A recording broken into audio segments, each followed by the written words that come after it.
Hey guys, welcome back to the channel. This is story about what if Godlike Naruto snaps during the Chunin exams part 1. Before I start, please do support for more amazing content and comments for part 2. Do consider to subscribe my channel and share my video to your friends and check out the description as well. Let's start the video. It was a beautiful autumn day, yet the date was always a bittersweet one. The date was October 10th, the day of the Kyuubi no Kitsune attack. That day many shinobi and civilians died, even the beloved 4th Hokage. Truly this date was on of mourning, yet it was the same day that the Kyuubi was supposedly killed. People celebrated by remembering those who died that day and celebrating the fox's death. Yet this is not true. The Kyuubi was a bijou, a creature made of living chakra, and therefore could not be killed by the same methods as mortals.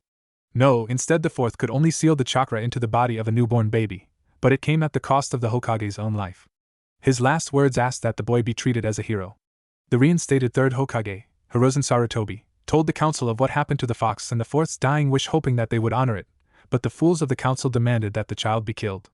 Dismayed at their acts, the 3rd made it a law that no one of the younger generation was to know of the real fate of the Kyuubi, and that whoever spoke about the fox bijou would be tried for treason and executed. The news spread through the village like wildfire, and poor Naruto Uzumaki, Jinchuriki to the Kyuubi, became the pariah of Konoha. Very few in the village saw Naruto as anything other than the demon reincarnate, thus making the child's life a living hell. People would beat, insult, torture, and even try to kill him on practically a daily basis. Today was Naruto's birthday, and the 6-year-old boy absolutely hated it. On this day a mob, larger than all the others, would gather and hunt the demon brat. Once they cornered the so-called demon, they would all take turns stabbing, hitting and torturing the boy till he lost consciousness. Today seemed to be no different for the Uzumaki youth, as he was once again cornered in an alley by a vicious mob. The blonde boy curled himself into a tight ball. "Grab the boy!" screamed a voice, and the next thing Naruto knew, he was being lifted into the air with a man grabbing his throat rather painfully. Suddenly the blonde was slammed into the wall, while the man who held him had a sadistic grin on his face. The man drew a kunai and thrust it into the child's right hand, pinning his arm to the wall. The blonde screamed in pain as the process was repeated with his other arm. The boy was pinned to the wall, blood seeping from the holes in his hands. Next thing he knew, the blonde was being stabbed, beaten, and tortured by each villager. The only thing he could do was endure the pain as it came with no respite. Why? Why do they do this to me, though the blonde? The pain kept building more and more till the blonde was barely able to form coherent thought. It was amazing how the blonde held on to his sanity, at least that's what it seemed on the outside. Slowly but surely, Naruto's mind was starting to feel the strain of the trauma he had endured in his 6 years of life. Memories that had been repressed started to leak through as memories started to replay in vivid detail in front of Naruto's eyes. Every glare, harsh word, and beating flashed through his mind. All the while he could feel the pain, except now the pain was put 1,000 times worse. Naruto ceased feeling the blows on his body and weakly raised his head to see what had happened. A silver-haired man walked forward dressed in a standard Chunin outfit. He pulled out a kunai and pointed it at the beaten and bloody Uzumaki. "Time to end this demon," stated the Chunin proudly. He was met with roars of approval. "Kill the brat. Run him through Mizuki. Send the demon back to hell." Without hesitation, the man now identified as Mizuki plunged the weapon into the boy's heart, cruelly twisting the blade. What happened next was the last thing anyone expected. It started out small, a mere silent giggling, and then it grew slowly till it was full-blown laughter. This laughter had no happiness in it. No, it was the laugh of those who had lost their mind, the laugh of the broken. Mizuki stared in horror at where the laughter was coming from, for it was coming from the mouth of Naruto Uzumaki. Suddenly Naruto ripped his hands free, ignoring the kunais, and stared at the terrified Mizuki, whose hand was still on the kunai driven into Naruto's chest. The blonde grabbed Mizuki's hand and crushed his hand, chuckling darkly as the haired nin howled in pain. "Did that hurt?" giggled the boy darkly. His voice had a demonic sound to it. "What's wrong? Can't handle the pain?" mocked the demonic youth. With that he pulled the kunai out of his chest and proceeded to stab Mizuki in the chest, repeatedly laughing like a madman. He finally let go of the dead ninja and proceeded to stare at the other people. The villagers stared in horror as the blonde stared at them with those dead blue eyes, a sadistic and crazed gleam in them, while he just smiled at them softly, laughing to himself. "What's wrong? You all seemed so eager to kill me earlier," the blonde giggled. "Or are you just surprised that I'm fighting back?" he mocked. "WEARNSCSC scared of YYU, stammered a villager. "Really? Because it looks like you want to piss yourself," laughed the child. "Shut up, demon! Why don't you just die and leave the rest of us in peace?" shouted a villager. The mob started to recover from their shock, but once again their morale was shattered by Naruto's horrible laugh. I'm the demon? I'm a 6-year-old child who was forced to endure the hatred of this village day in and day out, who had no knowledge of what was inside me until just recently, roared the blonde, clutching his sides in apparent mirth. The villagers were horrified as sudden realization dawned on them. Some screamed and tried to run away, only to find a wall of malevolent red chakra blocking their escape route. Now where do you think you're going? The fun has just started, said an amused voice behind them. The air was rent with screams of horror and insane laughter. The scene the Hokage and Anbu saw horrified them. The alley was bathed in blood and body parts. The hardened shinobi were horrified at the blood and guts. They all could only stare in morbid fascination at the massacre around them. The one thought on everyone's mind was who could have done this. Wading through the blood and guts, they heard light snoring and moved towards the sound. What they found was one Naruto Uzumaki sleeping in a pool of blood and cuddling the severed limb of some poor villager with a smile on his young whiskered face. The Hokage stared in horror, as did his Anbu. And Naruto? Asked Sarutobi, while shaking the boy he considered a grandson awake. Slowly Naruto opened his eyes and gave the Hokage an eerie smile. Hey old man, he said happily, but the boy's eyes startled the Hokage. They were still the same blue, but they lacked their usual shine. Instead, he saw all the pain and anguish the boy had hidden behind his happy mask. He also noticed the strange glint.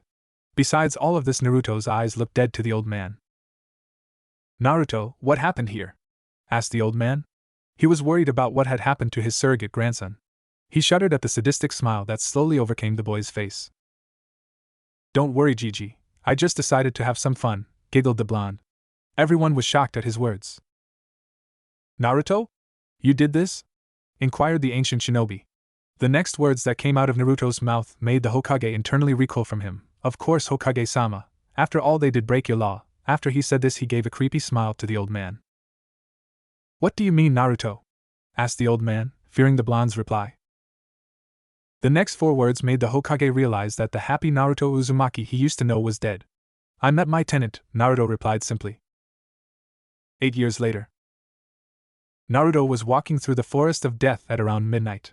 It was the only place Naruto felt truly at home since the incident 8 years ago. The forest was the scariest and most dangerous area in Konoha, but he loved it. The place terrified people both during the day and even more so at night. He felt it represented his own social status perfectly. The Hokage had once offered to give Naruto an apartment, but the boy had turned it down, saying he preferred his home in the forest of death. When the Hokage had heard this, he had been terrified for the child's safety. Naruto chuckled at the memory. Flashback. Naruto, the forest of death is no place for a boy your age to be staying, said the Hokage firmly to the boy sitting in front of his desk. True, Hokage-sama, but I'm not your average child now, am I? The boy said, an amused smile on his face as he stared at the old man. The Hokage had given an involuntary shudder at this, but he knew Naruto was right. Ever since that night, the happy blonde child had died and left this thing behind. All the old man could do was nod and say that he would have Anbu check up on him twice a week until he became a genin. End flashback. The boy chuckled and resumed his walk through the forest. Currently he was walking along the forest floor smiling to himself. Someone was following him, but the blonde had let her since he had known the girl also came to the forest as well. In fact, he was surprised she had not found him before tonight. Suddenly the boy stopped in a clearing and stared at the moon. The girl watched as the boy stopped and perched herself in a tree, evaluating the boy. Her target was wearing a gray t-shirt, long black pants, and black boots. Covering his entire body was a black trench coat and black goggles. His hair had long since lost its luster but not its spiky and wild shape. Now it was a grayish blonde that reached down and partially covered his eyes. His headband had black cloth and the metal plate with the Konoha symbol signifying he was a shinobi. Come out, girl, I know you are there, Naruto said in an eerie voice. He was staring right at her hiding spot with a wolfish smile on his face. Come on, I won't bite. At this he chuckled to himself and said maybe. Naruto watched as the girl jumped out of her hiding place and stepped into the moonlight. She had purple hair tied into an odd ponytail and brown eyes. She was wearing mesh wire shirt and skimpy orange skirt that barely reached down to her mid-thigh. She wore standard shinobi sandals with shin guards and a tan trench coat. On her forehead was her Konoha headband, signifying she was a shinobi. Alright, what the hell do you think you're doing in my forest, Gaki? Asked the purple-haired girl threateningly, hoping to scare the kid off. Your forest? At this Naruto was giggling and slowly it turned into full-blown laughter, but this laughter scared the girl. Let me guess, you're Anko Mitarashi, known to the shinobi as the Snake Mistress, the snake whore to the villagers and former apprentice to Orochimaru to all, stated the boy to the now identified Anko. Furious Anko threw a kunai at the boy that grazed his cheek and caused him to bleed slightly. Immediately she appeared next to him and licked the blood off his cheek and said, "You better be careful what you say, brat, or I might just have to kill you," she whispered into his ear, confident that she had succeeded in scaring the boy shitless. Instead, Naruto had the exact opposite reaction that Anko had desired. He laughed maniacally and grabbed the snake mistress by her throat. "I applaud you, Anko. Not only do you endure the hatred of those damned villagers, but you actually have the gall to attack and threaten me," he praised. "You've earned my respect, Anko, something only the Hokage himself has." With this he let go of her and grinned at her as she fell flat on her butt. Anko was both surprised and scared at the genin's strength. That was when she saw his eyes through his goggles. Those eyes, those dead blue eyes, stared at her with an insane glint. They were filled to the brim with anguish and pain. For the first time in years, Anko Mitarashi was scared. What the hell happened to him, she thought. That was when she saw the 6 whisker marks on his face, 3 on each cheek, and realized who it was. "Why, you're Naruto Uzumaki, the container of the 9-tailed fox," she stammered. Naruto giggled insanely to himself at her fear. "You broke the third's law, Anko. You're lucky I already know about the fox, or the third would have been forced to kill one of his best interrogators," he said in a scary, happy voice. "How do you know so much about me?" asked Anko in fear, not caring that she had broken the third's law. "Honestly? You interest me, Mitarashi-san. I look forward to meeting you again," the dead-eyed boy said while walking off. "If you ever need some help interrogating someone or even getting back at someone, come find me, and if you can't find me, I'll find you." With that, the blonde disappeared into the shadows of the forest, chuckling darkly. Anko stood up shakily and headed towards the village. She needed a drink, and badly. With that thought, she leapt into the trees and headed for the nearest bar, intent on drinking herself till she forgot the entire event. Before she left, the sound of broken laughter filled her ears and the image of dead blue eyes flashed across her mind. She shuddered and was just glad that she wasn't one of the people he seemed likely to kill in the near future. The next day, Naruto was sitting in his seat at the academy waiting for his teacher, Iruka, to come in and announce the teams. As usual, the grayish blonde was sitting in the middle row, a chair away from Sasuke Uchiha, who as usual, was brooding and staring off into space with an angry look, not even acknowledging the fangirls who were gazing at him with hearts in their eyes. Naruto chuckled to himself. Those girls are either going to die on their first real mission or be sent straight back here for more training, Naruto thought. The idea of them dying caused him to chuckle. Ever since that day, the idea of death and pain made Naruto laugh. People had always enjoyed watching him suffer, so he figured that he had every right to do the same. Just then 2 girls burst into the room, the pink-haired one screaming, "I win! I get to sit next to Sasuke-kun!"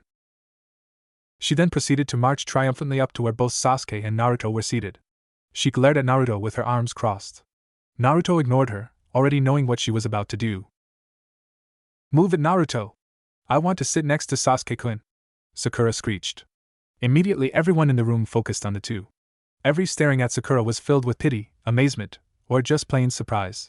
Many people left the black-goggled boy alone due to his rather sadistic personality.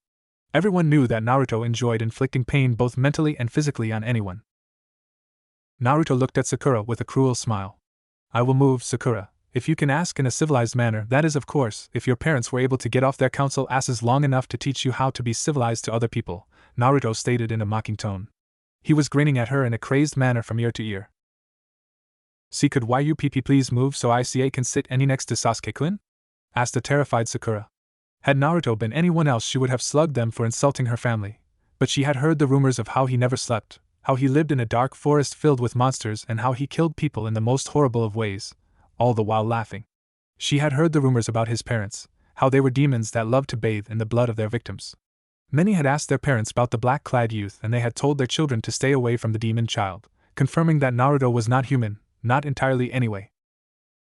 "Good girl, now go ahead and sit next to Sasuke like a good little fangirl, and remember your manners next time," Naruto stated mockingly with a sweet smile on his face. Sakura shuddered and quickly sat next to Sasuke. Naruto just grinned from ear to ear, glad that he had put the banshee in her place. Smirking, Naruto went back to waiting for Iruka to show up. "All right, everyone, settle down," said a scar-nosed man in a standard Chunin outfit. "Now soon you will all be placed into teams and your lives as shinobi will officially begin. I'm proud to have taught all of you," stated Iruka kindly. "Right then, on Team 1 will be," and with that Iruka started listing off the names of students and Jounin senseis. On Team 7 will be Sasuke Uchiha, started Irika while Sasuke looked at Irika with interest. Sakura Haruno. Yes. True love conquers all, screamed the Banshee, pumping her arms in the air. And Naruto Uzumaki, your Jounin sensei will be Kakashi Hatake, finished Irika. At this, Sakura immediately stopped cheering and had a look of fear on her face. Sasuke seemed as uncaring as usual, but he was sending nervous glances to his goggled teammate. Naruto just smiled. Well, this may prove to be quite interesting, he chuckled at the thought. Soon Jounin started to appear and collect their teams.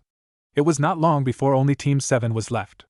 Naruto had decided to catch some sleep, because he knew that Kakashi was at least 2 hours late to everything except for things he considered important. Apparently meeting his new team wasn't that important to him.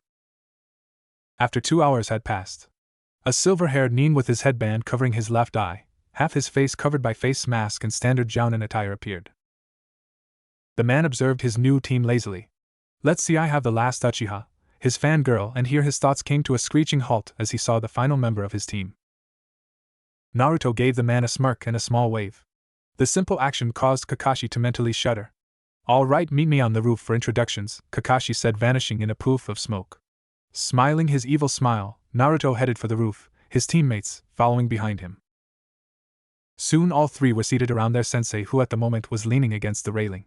Right then, how about we get to know each other? Tell me about yourselves, your likes, dislikes, hobbies and dreams, stated Kakashi. How about you go first, sensei? Asked Sakura nervously. Fine, my name is Kakashi Hatake, my likes and dislikes are few and far between.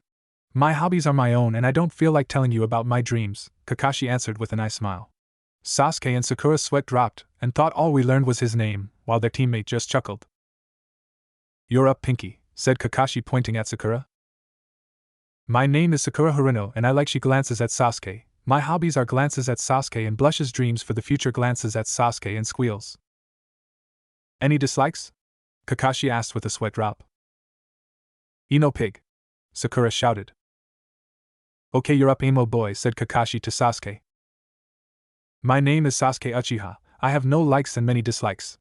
My hobbies are training and my dream, no, my ambition, is to kill a certain man, stated the black-haired youth. Looks like you're up, Whiskers, stated Kakashi to the sadistic youth. My name is Naruto Uzumaki. My likes include interrogations, torture, a certain snake, and laughing. My dislikes are people's ignorance, people who are too serious, and sad people who whine about their lives. My hobbies include midnight strolls, gathering information and thinking up games. At the word games everyone shuddered visibly. My dream is to have fun and to die with a smile on my face, finished the boy with a manic smile. So I have a brooding avenger, his fangirl, and a boy whose sanity is shaky at best with a love for causing pain, thought Kakashi with a sigh. Right then, I want all of you to meet me at Training Ground 7 at 6 a.m. for some survival training, Kakashi informed his students. But sensei, we already did training in the academy, Sakura protested. Yes, but this time your opponent will be me and this training will determine if you will become Genin, Kakashi sighed.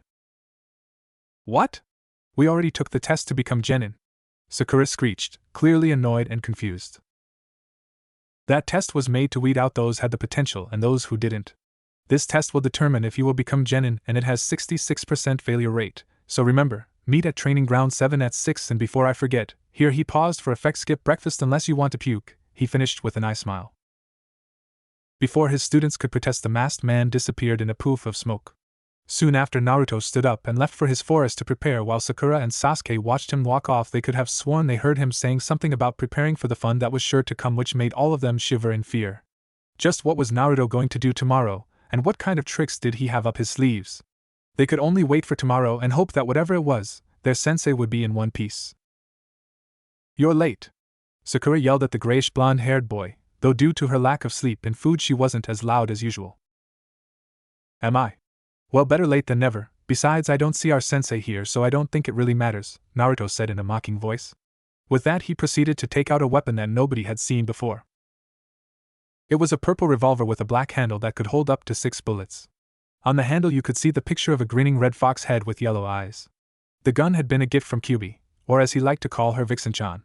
Yes, the great and fearsome Kyubi no Kitsune was a female and quite a hot one at that. Naruto remembered the day he had met her. Flashback. Naruto found himself inside of a filthy hallway that was lined with steel doors that had little slides in them that allowed someone to look inside. Each door represented a memory, and the condition of the door represented the state of the memory.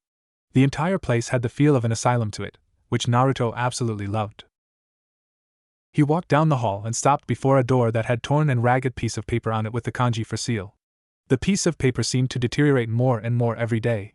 When Naruto had asked, the Kyuubi had told him that the seal was breaking and half her chakra would be transferred to him when it finally did break. She had told him that nothing would happen to him physically, and the only side effect was that she would no longer be in his mind, but she'd literally be bonded to Naruto for life. In every sense of the word, Kyuubi was Naruto's mate, which actually made both of them quite happy. What made it even better was the fact that since Naruto would be half demon, he would be able to take on more than one mate, though the blonde said he only wanted 3 mates at the most. Opening the door, he looked in to find a room completely different from the rest of his mindscape. The room seemed to be made out of a dark mahogany with a red carpet floor. It contained a grand fireplace, 2 recliner chairs, and a king-sized bed with satin sheets with matching mattress and black pillows. There was a bookshelf, and what seemed to be a hanging flat-screen T.V hanging over the fireplace. The T.V allowed Kyuubi to see and hear whatever Naruto did. Sitting in one of the recliners was a woman wearing a black dress and a red sash with a slit going up the left side of the dress where it stopped at her mid-thigh. She had slit pupils with red irises and long red hair that flowed to the small of her back. Her dress hugged her figure, showing off her beautiful curves and her double C-cup sized. Her 9 flowing tails and fox ears only added to her beauty, making her seem like some exotic goddess. "Hello, Vixen-chan, enjoying yourself, I hope?" smirked Naruto as he sat in the chair across from her. She smirked at the boy. "Yes, I am, and I have a surprise for you, Naruto," she purred. She stood up and walked over to a chest at the foot of her bed and pulled out a revolver. She tossed the gun to the goggled boy, who caught it deftly in one hand. Placing his goggles so they hung loosely around his neck, the Uzumaki proceeded to inspect the weapon closely. He cast an amused smirk at his mate and cocked an eyebrow. "That, my little Otokomono, Joker, is a revolver pistol I made specifically for you," she said with a smile. "It works by placing one of these things." She pulled out a bullet inside the revolving chamber, adding some chakra, and voila! Instant flying death or pain. She smiled. "Really?" he asked with an eager smile, the insane glint in his eye sparkling. She nodded. "This thing can fire up to, say, 30 yards easy with just the smallest amount of chakra. Give it more chakra or a good dose of yuki if you want to launch it farther," she said. Naruto was giddy with excitement at his new toy. He couldn't wait to test it on some villagers who got too brave, or drunk. If he couldn't use villagers, he'd settle for enemy ninjas. "That's not the best part though," sang Kyuubi while taking the gun away. She pointed it at him and pulled the trigger. Instead of a bullet flying out of the gun, out popped a little banner that said "bang."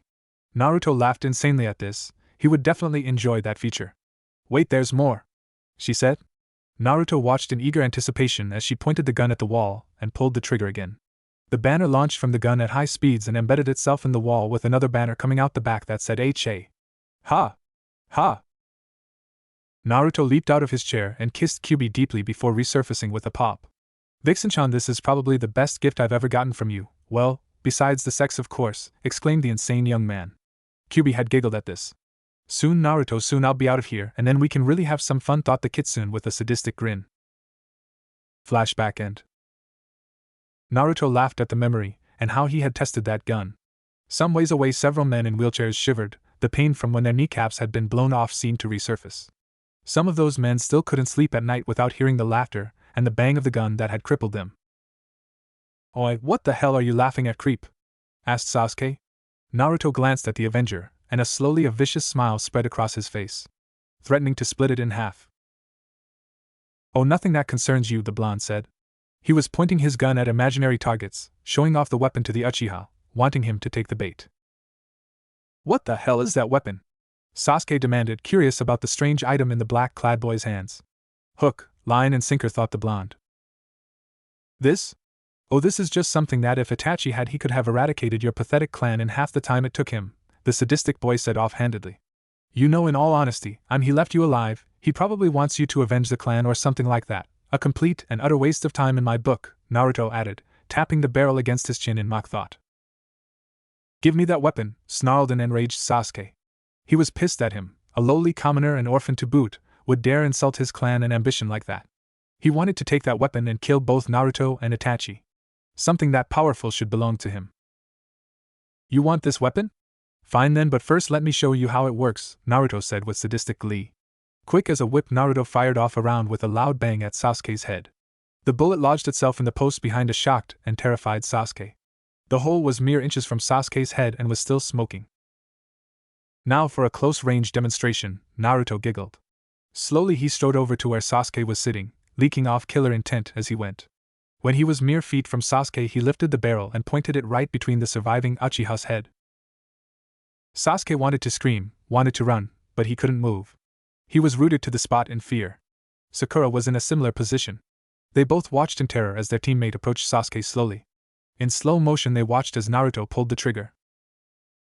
Instead of the bang they expected, out popped a little banner with the word bang on it. When he saw this, Sasuke did the one thing that most people did when they experienced something like this: he pissed himself. Naruto laughed uproariously at his brooding teammate's reaction. In his mind he heard his tenant laughing as well. It's not every day you get to see one of the high and mighty Uchiha soil himself in fear. This was the scene that Kakashi appeared on. He saw a terrified Sasuke and Sakura looked about ready to faint. He quickly concluded that Naruto was the cause of it. He sighed. If these guys pass, then we're really gonna have to work on teamwork, Kakashi thought. Naruto, stop scaring Sasuke and Sakura so we can start the test, the one-eyed Jounin said to the blonde. Whatever you say, Cyclopes-sensei, Naruto said while putting his gun back in his trench coat. Kakashi's sweat dropped at this, but shook it off and placed a timer on the middle stump. Right, your task is simple. All you have to do to pass is get one of these bells, he said, pulling out 2 silver bells with a jingle. Whoever doesn't have a bell by the time the buzzer goes off will fail and be sent back to the academy, said the Jounin seriously. Sakura and Sasuke tensed while Naruto smiled his sadistic smile again. Sakura then noticed something. But sensei, there are only 2 bells, she protested. Exactly, which means one of you will fail, Kakashi stated simply. Sakura and Sasuke got determined looks while Naruto's grin grew wider. Also, if you want a bell, come at me with the intent to kill, he said seriously. The test begins now, stated Kakashi. Immediately Sasuke and Sakura vanished in blurs of speed. Naruto, on the other hand, just stayed where he was. Naruto, you do realize the test has started? Asked Kakashi. Yup, just wanted to jibe your hand a shake before we started in anticipation of a good fight, Naruto stated, offering his hand with a giant smile on his face. Confused Kakashi shook the odd child's hand. Immediately lightning raced all across Kakashi's body before said masked ninja exploded in a poof of smoke. It was only a clone, Naruto said with a pout. Well, all I have to do is just find the real one, but where could he be? Naruto said, taking out his revolver. He tapped it against his chin lightly, chuckling to himself. Suddenly he turned around, his gun pointed at a tree several yards away. There you are, he shouted and fired 6 Yuki-infused bullets at the tree. He laughed insanely as he watched the tree explode in a fiery explosion. Who knew Vixen-chan's Yuki would cause the bullets to explode on impact? He laughed. He then stared at a very surprised Kakashi who had just appeared in the clearing. There you are. And here I was thinking you'd left me all to my lonesome with no one to play with, Naruto said in a mock-hurt voice. He laughed and attacked his sensei, covering the distance in the blink of an eye. Now let the fun begin, he shouted, his fist aimed at Kakashi's head. Quickly the silver-haired man twisted his head to avoid the strike. Damn, this kid is almost as fast as a low Jounin. How the hell can he move so fast? Then he remembered his student saying something about Vixen-chan's Yuki. His eyes widened slightly. Is this kid using the fox's chakra? He thought, panicked. Naruto swept his leg at Kakashi, aiming for his ribs, but the Jounin grabbed the boy's leg and threw him away. Naruto landed easily on his feet and laughed. I must say, Kakashi, you make quite a big bang, the blonde laughed. Before Kakashi could wonder what he was talking about, several small balls leapt into the air. Each one had a smile on its face, and the kanji for goodbye written in green on them. Without warning, the bombs exploded, surrounding Kakashi in a fiery explosion and smoke. Perhaps I went a little too far, Naruto giggled darkly. Oh well, as long as one of the bells is intact I pass, he said with a laugh as he walked over to the explosion site. Walking over, he noticed that all that was there were the remains of a log and something that made Naruto grin. Stooping down, he picked up his find and slipped them into one of his many hidden trench coat pockets. Well, time to have some more fun, Naruto said cheerily. Sakura had been watching the entire thing in fear. She had watched as Naruto destroyed the tree with that weapon. She saw how the goggle boy had attacked her sensei with a bloodthirsty grin. She saw Naruto's bombs go off and heard what he had said. She thought for sure her sensei was nothing more than a charred corpse. In all her life she could honestly say she had ever met someone as terrifying as Naruto Uzumaki, and she shuddered to think of meeting someone even scarier than her teammate. Meanwhile, Sasuke had watched the entire fight in anger. He couldn't believe someone had that much power. He trained every single day to get stronger, and yet here is some no-clan freak that is stronger than him. He clenched his fists in frustration. He wanted that power, needed that power to beat Itachi. Sasuke Uchiha made a vow that he would figure out how Naruto got so strong and he would learn every one of the freak's techniques. So Vixen-chan? Should we end this test already? Naruto mentally asked his tenant. Yeah, you probably should, otherwise your sensei, she spat out the word sensei with contempt, will just humiliate them and the buzzer will go off, said the demon. Naruto nodded and shouted for his hidden teammates. Hey Pinky and Broody! Get out here! He hollered with a smile. There was silence. Sasuke, Sakura, and Kakashi were all thinking the same thing. What the hell is he doing? Naruto sighed. He had tried to make them come out by asking nicely, but it seemed he'd have to do it the fun way. Putting on his patented manic smile, the blonde raised his gun and pointed at the forest where his teammates were hiding. I'll count to 3, and if you aren't out here before I finish counting, I'm going to splatter your insides all over the forest like confetti. He cackled madly. The reaction was instant. Immediately both Sakura and Sasuke were standing in front of him. Sasuke looked angry but also afraid. He did not want the psycho shooting at him again. Sakura just decided to come out so Naruto didn't kill anyone. What do you want, freak? Sasuke demanded. Just wanted to give you guys a gift, the goggle boy said happily. With that he reached inside his trench coat and took out 2 silver bells with a flourish. Needless to say his teammates were stunned. How? Asked an amazed Sakura. The one-eyed wonder probably dropped them when he switched himself with the log to escape my happy bombs, Naruto said with a grin. The lazy fool probably didn't even notice he dropped them, the blonde giggled. From his hiding place Kakashi could only sweat drop at his student's words. Can you blame me? I know I said come at me with the intent to kill, but I didn't actually think you'd nearly kill me, thought the Jounin. He sighed and jumped to where his students were. So it seems you have both bells, Naruto. What now? Asked Kakashi. The boy smirked at his sensei. With a flick of his wrist he tossed the bells to his teammates, and took up a battle stance. Those 2 can take the bells. I want to fight my way onto your team. After all I do owe you, Inu-san, Naruto said mockingly. If someone could have seen the Uzumaki's eyes, they would have seen utter loathing mixed in with the other emotions of his dead blue eyes. Surprised, Kakashi decided to just pass the kids and ask his student how he knew his A and B name. Well, then I guess you pass, the Jounin said with a nice smile. Sasuke and Sakura were confused to say the least, but Naruto wasn't. You see, this test was designed so that you would fight against each other when you need to work together to get a bell, explained the masked man in a hurry. He wanted to get rid of Sasuke and Sakura so he could question the blonde. Naruto here showed excellent teamwork, so because of him you all pass, Kakashi told them. Now you are all dismissed. Meet here at 9 for missions, training and so on every day from here on out, Kakashi informed them. Now you are all dismissed except for you, Naruto. I want to talk to you about something, stated Kakashi. Naruto grinned while his teammates left with very confused expressions. Kakashi turned to the boy with a curious expression. As he was about to speak, he was interrupted by Naruto's laughter. Let me guess, you want to know how I know your A and B name? He asked. Kakashi nodded. Trust me when I say it wasn't easy, but I wanted to find the man who helped turn me into what I am today. The blonde crowed. Kakashi's eyes widened in surprise. What does he mean? I've never laid a finger on him, he thought. Oh, don't worry, I know full well you never harmed, but I do know that you were supposed to be one of my bodyguards. Funny how you never seemed able to stop the mobs, the blonde giggled. Yet it's also amazing how I always saw you just sitting there watching the mobs nearly kill me. Here the blonde grinned wolfishly. Kakashi's eye widened and he mentally started to panic. It was true he had been sent to guard Naruto, but the lazy Nin had never felt compelled to help the boy. In fact, until he saw that night 8 years ago, he had resented the boy for having a part in taking his sensei's life. Of course he would never attack the boy, but he wouldn't help either. You do realize if I were to tell the Hokage about this, you'd probably have your shinobi license revoked, or perhaps you'd be forced to take on suicide missions for the rest of your life alone, taunted the boy. He was relishing in his sensei's obvious panic, and could actually feel the small waves of fear coming off of him.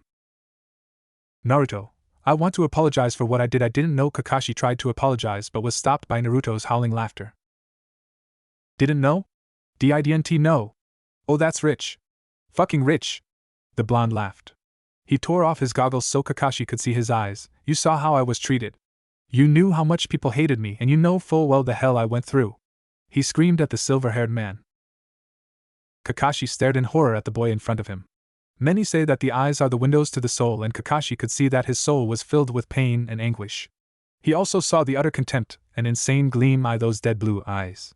Those eyes, coupled with that grin of utter insanity, terrified him beyond anything he had ever seen. Not even the stories of Orochimaru's experiments scared him this much. "If you had done your goddamn job, I wouldn't be like this, and you know it," the blonde accused. "Though if not for your inactions, I probably would have been trying to mask my pain by acting like a buffoon, and I would be utterly oblivious to what I really am and a total weakling," the blonde told the man. "So Kakashi, know this. I thank you for what you have done for me and hope the knowledge that you turned your sensei's son into the one thing he never wanted, a complete and total monster." With that, Naruto gave a shocked Kakashi a miming bow and disappeared in a puff of purple smoke, the sound of his broken laughter echoing throughout the clearing in Kakashi's horrified mind. Kakashi slumped to his knees and just stared off into the distance. He knew every word that Naruto had said was true. "Sensei, Obito, Rin, I'm sorry," Kakashi thought with shame. Slowly Kakashi left the clearing and vowed he would try to make amends with Naruto, to try and make up for his creation of the thing known as Naruto Uzumaki. He shivered as that dead laughter still rang in his ears, chilling him to the soul. Forest of Death. Anko couldn't believe what she was doing. It was unheard of, unthinkable even. She was Anko Mitarashi for Kami's sake, and yet here she was jumping around the forest of death searching for someone she knew nothing about except for one thing: he was one of the only people in the world she was afraid of. She sighed in exhaustion and sat down on one of the thick branches of the many trees in the forest. She had searched all the places where he thought the guy might be, but he was nowhere. It was like he just vanished into thin air. She sighed and thought about just giving up. Well, what do we have here?" said a voice with an amused tone. Quickly Anko sprang into her serpent fist stance and looked for the voice. "Oh, come now, my little Hibi-chan, do you really believe you can hurt me? You can't even find me," laughed the voice. Anko was getting annoyed. "All right, show yourself, you goggled son of a," she shouted. Suddenly she felt a presence behind her and turned quickly, already throwing a punch at her target. She was surprised when the blonde boy actually bent so far backwards that the back of his head nearly touched his heels. And he didn't move anything but his upper body. "A good punch, but next time try to be a little faster," Naruto commented while straightening up. As he straightened, Anko looked and saw that where Naruto's feet should have been, they disappeared into shadow, her shadow to be correct. Naruto followed her gaze and smirked. "Let me guess, you want to know how I'm part of your shadow, right?" Not bothering to wait for an answer, he continued. "It's quite amazing, really. Due to my rather unique nature, I can actually manipulate shadows and even travel through them," stated the blonde with a smirk. "The only problem is that in order to use them effectively, I need either complete darkness or large enough shadows or thousands of tiny shadows," the boy said in mock woe. He laughed not seconds after that. "But you can't have everything, because then life wouldn't be so goddamn hilarious," chuckled the boy. His chuckle made Anko shiver, but whether out of fear or something else she couldn't tell. "Now then, may I ask why you are searching for me?" asked the boy, stepping out of the shadow. "Yeah, there's a guy down at the TNI that not even Ibiki can break," said the Kunoichi, putting on a smirk to hide her surprise that the boy knew she was looking for him. "He was caught stealing a weapon called the Raijin from a secret location, and the bastard has not only hidden the weapon but refuses to tell us why he did it," Anko told the Uzumaki. "So you thought that maybe I could succeed where your people have failed? Why not have Inoichi just probe his mind?" asked the blonde, a smile starting to form on his face. "We tried, but the bastard keeps throwing Inoichi out of his head before we can learn anything," Anko said in a frustrated tone. "Well then, let's go see what fun I can have with this guy," Naruto proclaimed happily. With that, he grabbed Anko by the wrist and dragged her with him into the shadows. Interrogation room. Ibiki was surprised when his partner Anko and a strange teenager with a black trench coat materialized in the room via the shadows. Anko turned towards her companion and shot him an annoyed glare. "Never do that again," she growled. "Never do what again? Don't tell me you didn't enjoy the shadow travel. While it is creepy, the experience itself is quite pleasant," grinned the blonde. "Just tell me before you do something like that," she said heatedly. Ibiki noticed the pink hue that had appeared on her cheeks and wondered what had happened. Anko had actually enjoyed traveling through the shadows, though she would not tell the blonde that. She expected to feel cold and hopeless, but instead the shadows had a peaceful feel. While they had moved through them, she had felt how the shadows had caressed her body with a lover's touch, how every touch had sent shivers of pleasure through her body. When she had left, she had felt how the shadows seemed to gently push her but lingered, as if telling her to come back to them soon. Ibiki coughed to get the two's attention. They turned to him to show they were listening. "Right then, I'm to assume that you are the person Anko said could break this guy?" asked the imposing man to Naruto. Naruto grinned at this and shot Anko a glance. Yes, I believe I can break this person Ibiki. My only request is that you do not interrupt, no matter what, Naruto told the man with a sadistic grin. Fine, but just know that you are not allowed to kill the prisoner, Ibiki said, a little unnerved by the smile. He opened the door to where the man was being held and handed Naruto a file on the prisoner. I'll be watching, so remember, don't kill the prisoner, kid. Don't worry, Ibiki-san. After all, a corpse isn't nearly as much fun as a living person. With that, the blonde slammed the door behind him. His laughter could be heard from the other side of the door. Naruto grinned as he approached the man tied to the chair. The man had brown hair and a long scar on his forehead. His brown eyes glared defiantly at the blonde. Rokushu Aoi, Jounin of Konoha and found stealing Raijin, the legendary lightning sword, Naruto read out loud from the folder. His tone sounded playful. Now how about you tell me where the sword is? If you think you can make me talk, then you're wasting your time. Aoi spat, a triumphant grin on his face. Naruto got a sadistic grin on his face and threw the folder over his shoulder. Great. I was hoping you'd refuse to talk, exclaimed the blonde, happily pulling out a syringe filled with a purple liquid. It's much more fun when you decide not to talk. That way I get to hear you scream, he chuckled darkly. With that, he plunged the syringe into Aoi's neck and injected the serum. Aoi grunted in pain as he felt all of his muscles start to tighten and stretch in ways that were painful. Slowly his face tightened to the point it looked like he was wearing a giant grin with his eyes stretched wide open. What the hell did you do to me? Aoi said through clenched teeth. That, my friend, is a special serum I've created that completely tightens the muscles of the body to the point it hurts. Hell, right now you are little better than a bowstring ready to snap from strain, explained the blonde, pressing down on Aoi's fingers, straightened fingers causing them to curl painfully. Aoi wanted to scream in protest, but all that came out was a gurgled cry. If I didn't know better, I'd say you were in pain, but that smile on your face says otherwise, Naruto giggled cruelly. You know what? If you want the pain to stop, just yell Kitsune, but if you yell Kitsune, then you have to tell me where the blade is, agreed? Naruto said, curling one of Aoi's fingers again. The man gave another gurgled scream but glared at the teen in defiance. Oh good. Now let's see, the serum should last for another hour, so that gives me plenty of time for me to milk this type of torture, then move on to more fun. The blonde said, clapping his hands and removing his goggles. Aoi looked at the blonde in fear. He saw the sadistic smile, the insane glint in those dead blue eyes, but what's more, he saw the 3 whisk marks on each cheek. Oh ho, so you recognize me? I was actually quite pleased that I would be able to pay someone back for the kindness they showed me so many years ago, Naruto said in a delighted voice, giving Aoi a look that promised pain and suffering, and the blonde would enjoy every second of it. Remember, the word is Kitsune, but please remember to say it as loud as you can because I've been having trouble hearing lately, he giggled insanely. That look and that giggle did it for Aoi. He didn't want to be anywhere near this insane child. Kazun! Kitsune! For the love of Kami, Kitsune! Screamed the man as best as he could. Tears were running down his eyes as his eyes rolled in fear.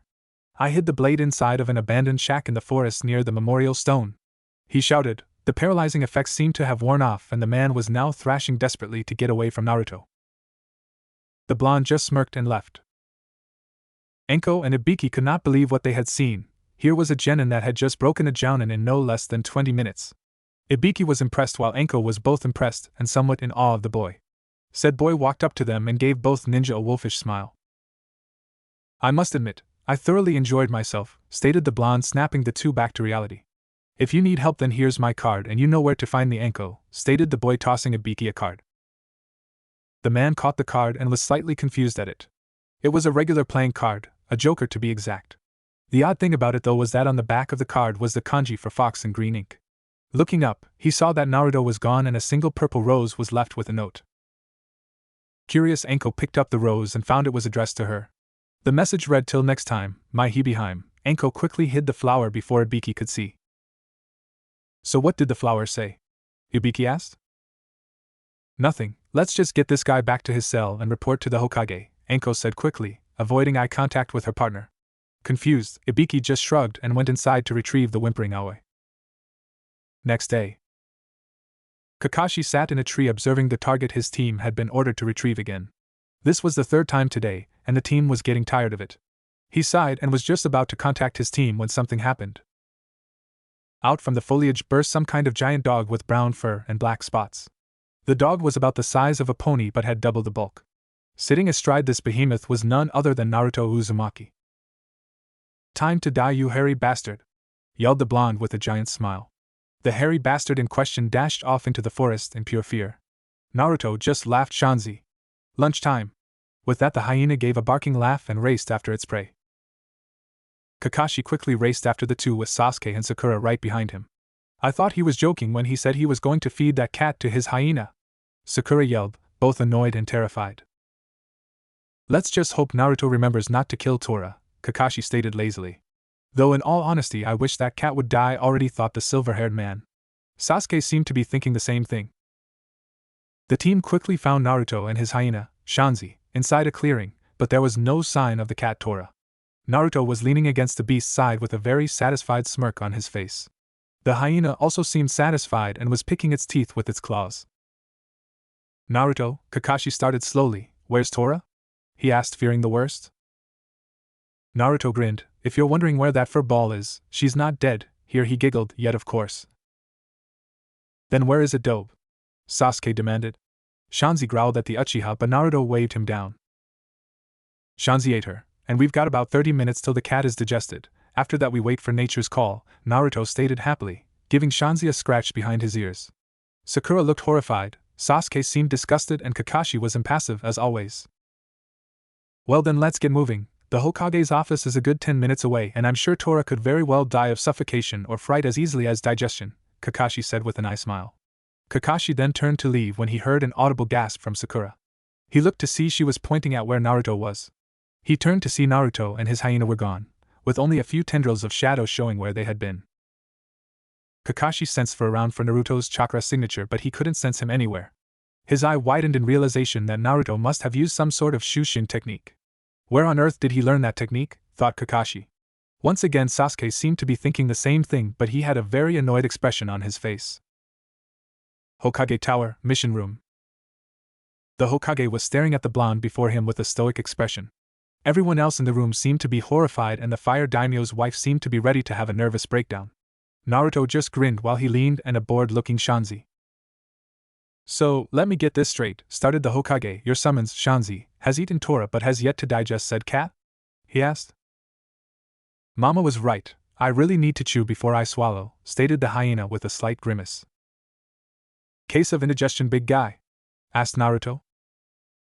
Yeah, I'm surprised that thing is still alive. I can see why you hate trying to catch this thing, boss, nodded the big hyena. Alright then, open wide and say ah buddy, Naruto grinned. Sakura, Sasuke and Kakashi had just arrived at the tower, and had opened the door to the tower, and what they saw, well, it wasn't what was expected. Naruto had taken off his trench coat, and had his entire arm inside of his hyena's mouth.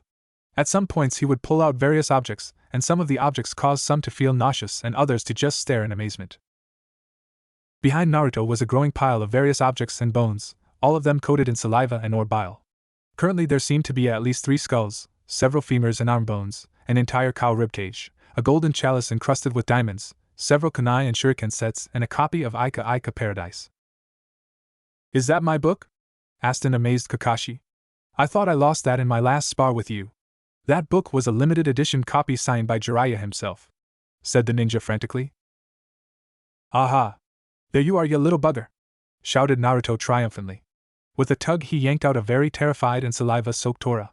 Here you are, ma'am, and remember, there are plenty of animals out there that would consider Tora a very tasty treat, said Naruto with a big terrifying grin on his face. Shanzi gave a snigger and eyed Tora hungrily. With a yelp the woman quickly paid for the mission and ran out the door. Naruto and Shanzi burst into laughter after they went, which caused everyone in the room to shudder. The Hokage couldn't help but wonder where the smiling boy that he had known had gone. The rest of Team 7 just wondered how sane their teammate was.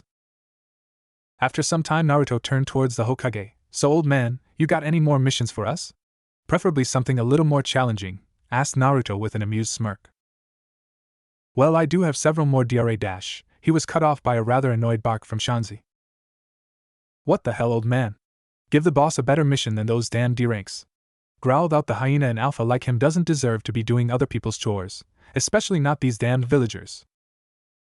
Naruto, control your summons, Iruka shouted. He was helping with the missions that day and was just about to lecture them when he heard an annoyed growl. Shanzi was glaring at Iruka with a murderous glint in his black eyes. Naruto laughed. You really shouldn't order me like that in front of my summons. They look at me as the alpha male of their pack, second only to their lovely leader Alala, he gave his former sensei a big grin. In other words, don't go around ordering me like you are my better in front of my hyena, for only the Hokage may do so and only because the Hokage has my respect. In any event, I do have a C rank for your team, Kakashi, Sarutobi interjected before things could escalate. Immediately all attention was on him. All you have to do is escort a bridge builder back to his home and defend him until the bridge is complete, stated the old man. Sold. To the maniac in the goggles, laughed Naruto. Shanzi, tell Big Mama the good news. The blonde ordered his hyena. The hyena put a paw to his forehead in a mock salute, and left in a poof of smoke. Sarutobi nodded and pressed a button on the intercom. Send Tazuna in, ordered the wizened Hokage.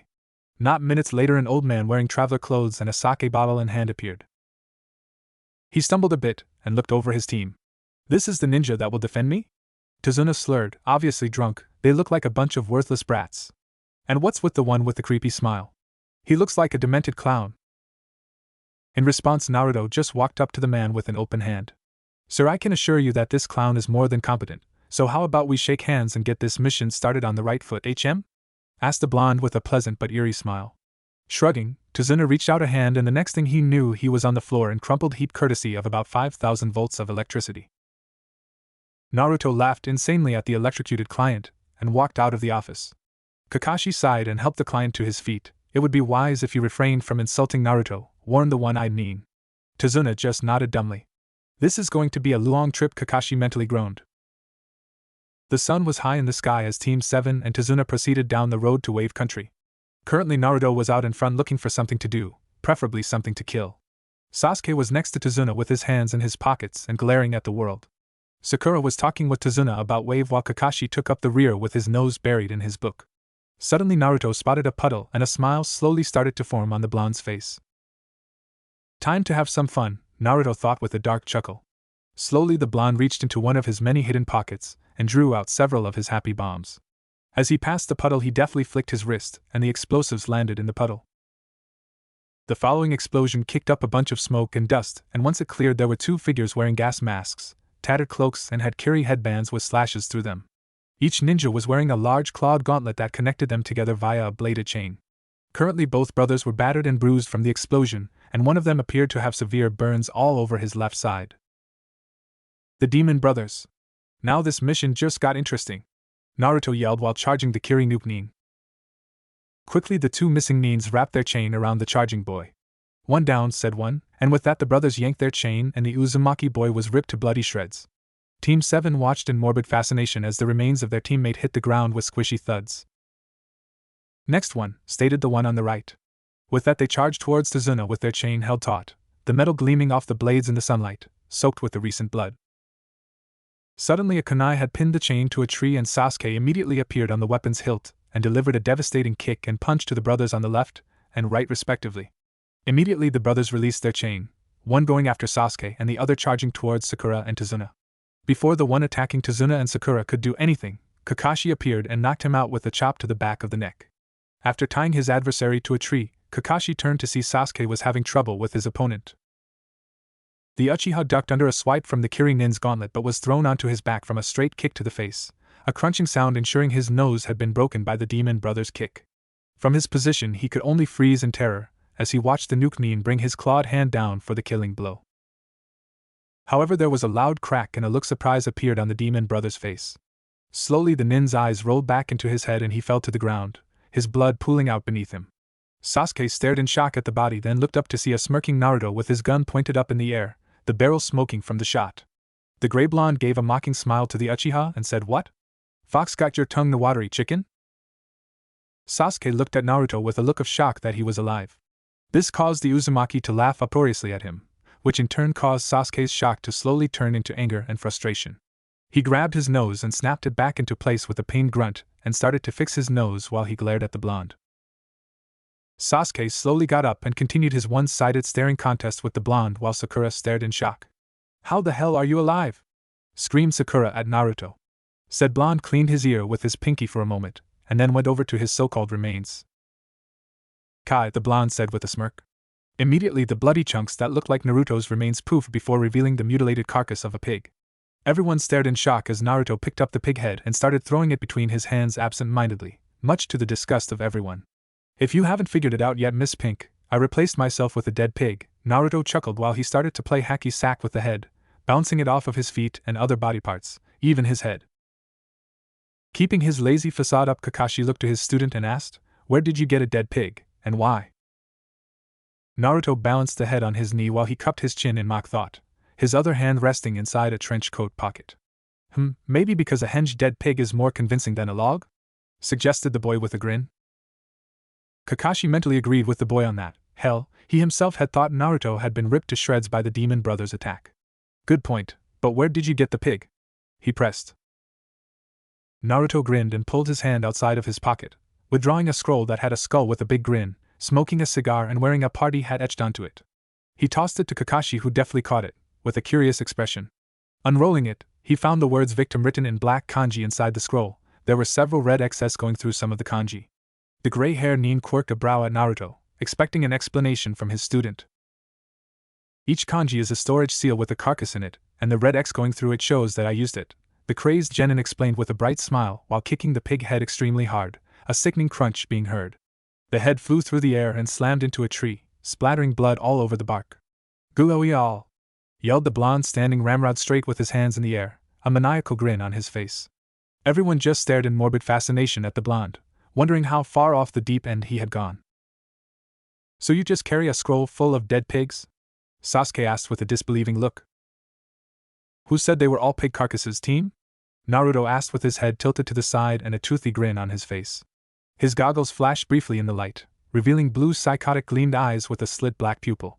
Sasuke paled a bit, as did Tazuna. Kakashi's eye widened a bit while Sakura could only stare horrified at her teammate.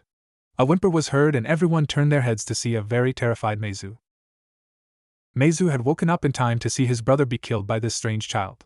He had watched this child closely, and what he saw terrified him. Everything about the child screamed danger to Meizu, and those feelings were only reinforced when he saw the child just start to play with a severed head and tell everyone that he carried a scroll full of corpses. He was disturbed even more when he kicked the head into the tree, but what terrified him the most was when he caught sight of those eyes. Those eyes just screamed madness, of pain and anguish and complete disregard for life. If Meizu was sure about one thing, it was that this child did not care about who lived and who died, he only cared about killing his enemies, and he would absolutely enjoy killing his enemies. Naruto grinned at his captive and slowly started to walk forward towards the demon brother, his wolfish grin threatening to split his face in half. "If you'll excuse me, I believe it's time to find out why we were graced with the presence of Kiri's best tag team Nuke-Nins," the gray blonde said with a chuckle. Kakashi just watched the blonde to see what would happen. Slowly Naruto squatted in front of the tied Nuke-Nin and gave him an eerie smile. "Hey," Naruto said, causing Meizu to flinch. "Want to play a game?" he asked in low voice. "G-game?" Meizu asked fearfully. Naruto nodded enthusiastically as he pulled a serrated dagger from his pocket.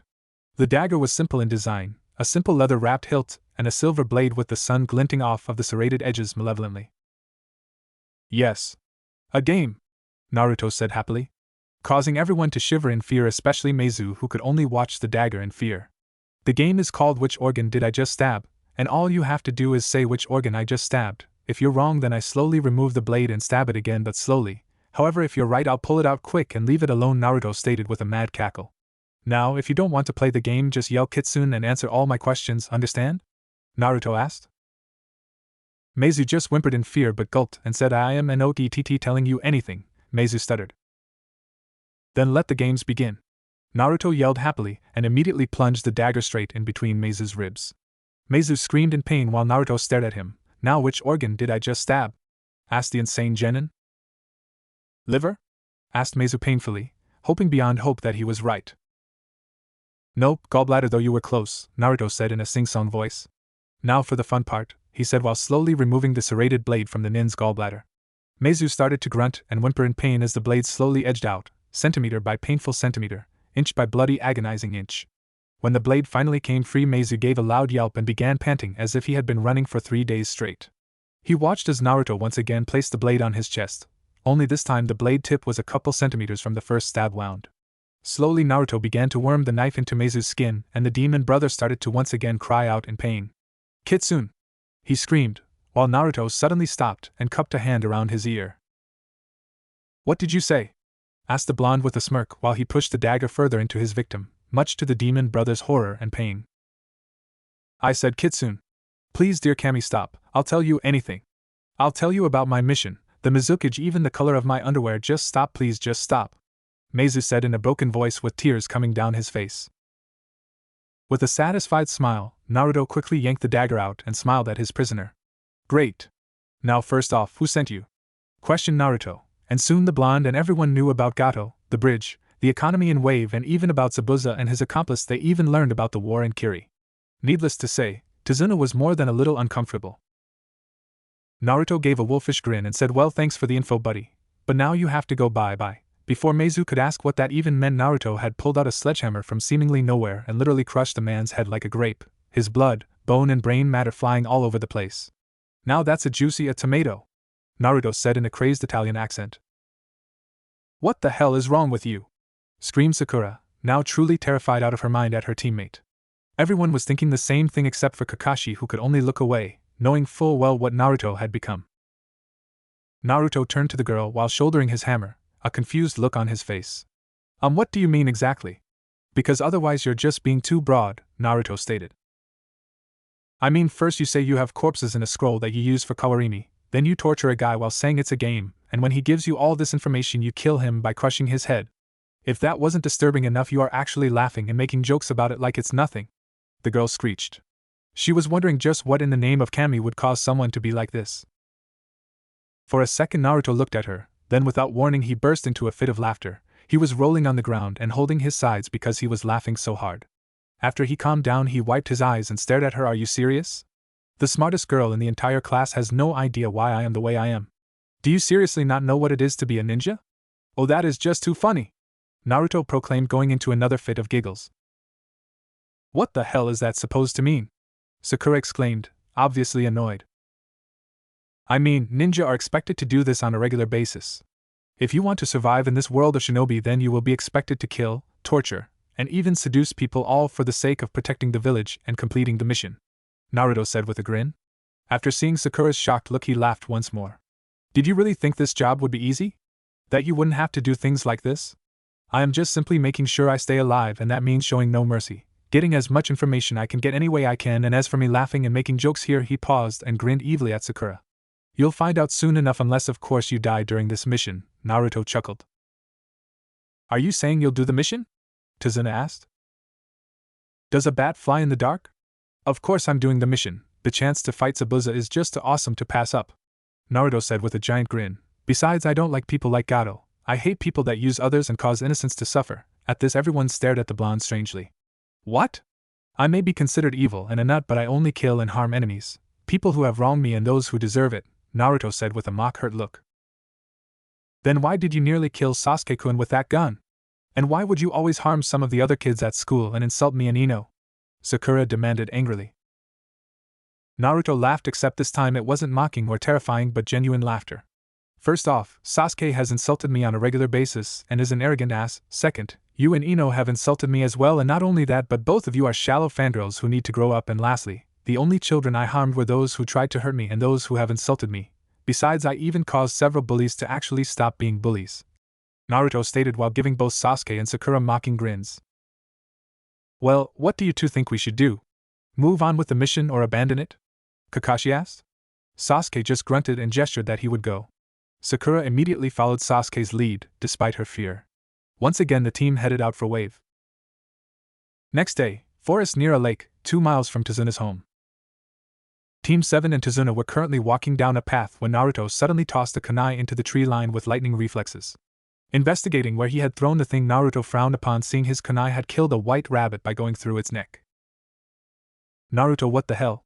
It was just an innocent rabbit, Sakura said, dismayed that such a cute creature had its life ended because of the paranoia of her teammate. Figures you'd be scared by a rabbit, Sasuke mocked. While the two were talking, both Genin failed to notice that a rather heavy mist was rolling in. Standing up, Naruto just sighed and pointed into the distance. Incoming, said the boy in a deadpan. Turning around, they immediately hit the dirt in fear as the giant sword barely missed slicing their heads off, well except for Naruto's, whose head simply rolled off his shoulders with his body following after. The blade landed with a thunk inside of a tree, the handle sticking out horizontally with a man appearing on said handle. He had black hair, no eyebrows or shirt, and a Kiri Nuke-Nin headband placed sideways on his head while the lower part of his face was wrapped in bandages, much like Kakashi's mask. He had black and gray camel pants, standard shinobi sandals, a black strap that went from shoulder to hip for his sword, and a pair of arm warmers that matched his pants. Everyone stared at this man in utter shock, while said man smirked to himself, confident that he had easily scared the civilian and genin with his murderous entrance while effectively putting their jounin on edge. Heh, one down and the only other threat is the jounin. This is gonna be easy though. The man. Just as he was about to speak, he was stopped by Sakura's screech. Naruto! Stop doing that! Confused, Zabuza turned to where she was screaming at and came face to face with a boy wearing black goggles leaning on him like some old friend. What's more is that Zabuza could have sworn this was the kid he decapitated with his sword not 5 minutes ago. But that should be impossible since he could clearly see the beheaded corpse of the kid still bleeding on the ground. Let's see. Here it is! Exclaimed the blonde, who was now reading out of what appeared to be a black book. Zabuza Momochi, aka the Demon of the Bloody Mist, former jounin of Kirigakure and member of the Seven Swordsmen. Listed as an A-rank Nuke-Nin with mastery of the silent killing technique and various water jutsus. Has approach with caution status, finished the boy while snapping the book closed and tucking it away. Gotta say I'm impressed, though I wonder why you're working for a guy like Gato, though I guess I shouldn't be complaining, finished the blonde with a maniac smile. Who the hell are you? Asked Zabuza, now thoroughly confused. Me? Well, I'm just your everyday run-of-the-mill psychotic genin, giggled Naruto. With that, Naruto smashed his fist straight into Zabuza's face, sending the nin flying. Giggling like a maniac, Naruto grabbed the sword under his feet, ripped it free and jumped after the form of Zabuza, screaming Nim Nim. Needless to say, the rest of Team 7 and Tazuna were terrified, amazed and embarrassed at the blonde's antics. Fucking sucker punch, Zabuza mumbled before his eyes widened and he barely avoided being cut in half by his own sword. Quickly, Zabuza kicked the genin away and retrieved his sword. Jumping away, Zabuza used his hidden mist jutsu to hide himself and reevaluate his plan. It's a good thing Haku is nearby should anything go wrong, but this kid is something else. Granted, I doubt he'd be able to beat me on his own, but this kid probably has plenty of aces up his sleeve. Better just take them out quickly, thought Zabuza. Meanwhile, Naruto and his team were surrounding Tazuna. Kakashi's Sharingan I revealed while Sasuke and Sakura were shaking from the killing intent. The only thing keeping them from killing themselves was Naruto's carefree attitude, and who was oddly singing something to himself. Suddenly Zabuza appeared in between everyone swinging his sword, intent on destroying them all in one swing, only to be blocked by Kakashi with a kunai and knocked away by Naruto as he sang out loud. When the cops show up they're gonna get the finger, and I don't give a fuck cause I'm the designated drinker. Naruto sang out as he laughed while everyone just stared as he pulled out a sake bottle and drained its contents. What the hell is wrong with that kid? Asked Zabuza, now completely disturbed by the kid. Trust me when I say you don't want to know, Kakashi said with some regret. With that the two engaged in combat, the only sign of where they were being the sparks and sounds of clashing metal. Hey Naruto-kun, Kyubi said, catching Naruto's attention away from the fight. Yeah, Vixen-chan? Asked Naruto mentally while taking a drink from another sake bottle. There's a girl sitting in the trees, something tells me she's working with the No-Brow Wonder, stated the fox. Yup, but let's wait and see what happens. I've got a plan for her if what I think happens, responded the blonde with a wicked grin. After some time both ninja appeared on top of the water, doing hand seals. As they finished, 2 water dragons burst from the lake and fought for dominance. After some time the jutsus burst in a large watery explosion, and when it cleared, it showed Kakashi trapped in a sphere of water. Guys, run! This guy is too strong for you! Kakashi shouted. Sorry sensei, can't let you die, you still owe me, Naruto called out. Ha! I'll admit you have skills, kid, but there isn't a thing you can do to me from there, Zabuza scoffed. True, stated Naruto with a smirk, but what about her? Asked the blonde as suddenly another Naruto appeared from the shadow of the first, only he had someone with him. The thing was revealed to be a girl with long black hair and wearing a battle kimono. Her hands were tied firmly behind her back and Naruto's gun against her head. Zabuza's eyes widened in surprise at this. He didn't expect Haku to be found, but once again this boy had surprised him. He didn't want to lose Haku, but he didn't want to give up. Please, I doubt you have the guts to do it. Even if you do, I'll just kill Kakashi, Zabuza stated. Zabuza, I don't even have to worry about killing her, cause sooner or later you'll run out of chakra and it will be child's play for us take you out, and the girl's life will be forfeit, Naruto said with a wolfish grin as Zabuza cursed. He was trapped, and he knew it. If Haku died, he'd be on his own and wouldn't even have the faintest hope of completing his mission without the girl. Besides, he loved the girl like a daughter and didn't want to see her die.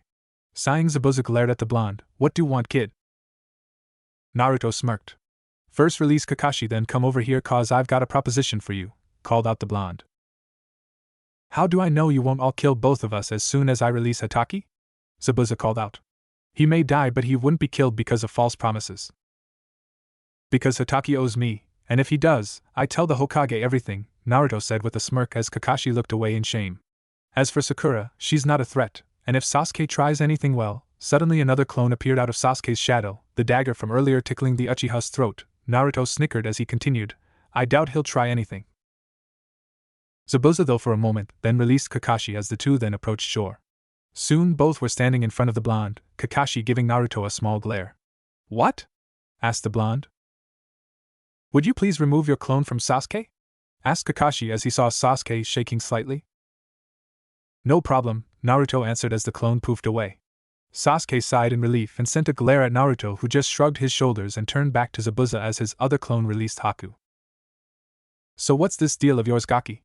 Zabuza asked, ready to bolt should things turn sour.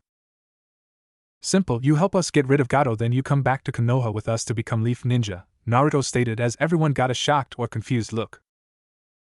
Are you crazy, kid?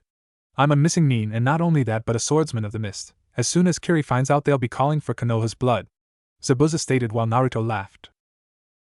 True, but we can fake your death, Zabuza. All I'll need is a dead corpse and some of your blood and boom. Instant dead, Zabuza, Naruto said happily. True, but what about when Kiri starts to hear about a man with Zabuza's sword, skin, hair, and face? They aren't as stupid as you are, Sasuke said with a smirk. Naruto just sighed. Sasuke, all we have to do is change Zabuza's wardrobe, last name, color his sword a different color, and besides, in case you didn't know, nearly every swordsman is either dead or a missing nin. Besides that, Konoha and Kiri don't exactly have a lot to do with each other, so the likelihood of anyone ever recognizing Zabuza would only be during the Chunin exams, and even then he would just not be able to be a proctor, and besides that, Zabuza was said to be the weakest of the 7 swordsmen, so as soon as we say he's dead, Kiri won't even care that there's a guy in Konoha who looks like him. Hell, the only reason Zabuza was even recognized was because both Kakashi and myself read the bingo books extensively, so as we aren't surprised on our missions away from the village, explained an annoyed Naruto. Everyone had to admit, it was a pretty foolproof plan. Besides that, Kiri was in the middle of a civil war, so him being in Konoha would be the last of their problems. Besides, it wasn't that unheard of for missing nins to join other villages. In fact, the only problem Kakashi could see with the plan would be to get the Hokage to agree. Good point, Naruto, but what about her? Asked Kakashi, pointing to the somewhat confused girl. No need to worry there, Kakashi. Haku was taught by me and isn't a ninja, so there is no real problem there. Besides, it would be for the best for Haku, Zabuza stated. Why's that? Asked Sakura. She has a bloodline, and right now, Kiri is trying to kill every single bloodline, which is the reason why I became a missing nin, Zabuza said as Haku looked down in sadness. Seriously? She has one? Asked Naruto as Haku thought that they would start to try killing her. Sheesh, Kiri is stupid. A bloodline is a pretty powerful weapon. Why would they want to get rid of them? Stated the blonde, causing Haku to look up in surprise. Zabuza shrugged. Beats me, kid. All I know is that I had no wish to serve a guy who would kill people for no real reason, but when my coup d'état failed I went rouge, stated the man. Well, as far as I can tell, Haku having a bloodline will just make it so Konoha treats her like a princess, stated Naruto, much to Haku's amazement and surprise. So do we have a deal? Asked Naruto as he held out his hand. Zabuza smirked beneath his bandages and grabbed the Jinchuriki's outstretched hand and shook it. You got it, kid, but if you screw me over, I'll chop you in half, declared the big man.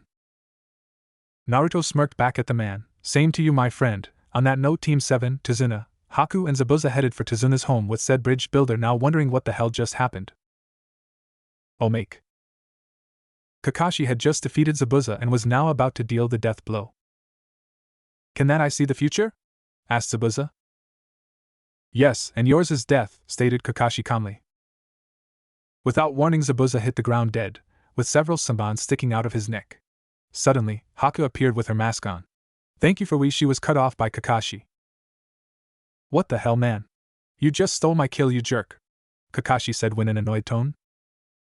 I did not, I just killed him when he was weak, stated Haku. No! You freaking stole my kill. You saw me about to kill him and did it yourself because you're a kill-taking ass, Kakashi accused. Haku scoffed. If it was your kill, You would have just killed him instead of being a show-off. Bang! Bang! Suddenly both Haku and Kakashi were dead as Naruto stood grinning with his gun smoking. What the hell, Naruto, you just killed our sensei! Sakura yelled at Naruto. He was being annoying, besides instead of bitching he should have just killed the chick, Naruto said with a shrug. That doesn't change the fact that you killed your own teammate. You can't just go around TKing people, Sakura lectured. Before she could finish, Sasuke appeared and killed her with his kunai. Thank God, fucking noob was getting annoying, stated Sasuke. Word, Tazuna agreed. Naruto watched in amusement from his perch in his tree as the Uchiha once again failed to climb the tree, while his fangirl once again cheered him on. He chuckled as he remembered the reactions of his teammates when they learned of the exercise and his mastery of it. Flashback. Okay team, today we're going to work on your chakra control, Kakashi said to his team who were gathered around him in a clearing about 20 minutes away from Tazuna's home. Haku and Zabuza were sitting in a tree a couple feet away. Well, Zabuza was in the tree reading Aika Aika Paradise while Haku sat at the base reading some medical books on the human body. So how are we going to do that, sensei? Asked an intrigued Sakura.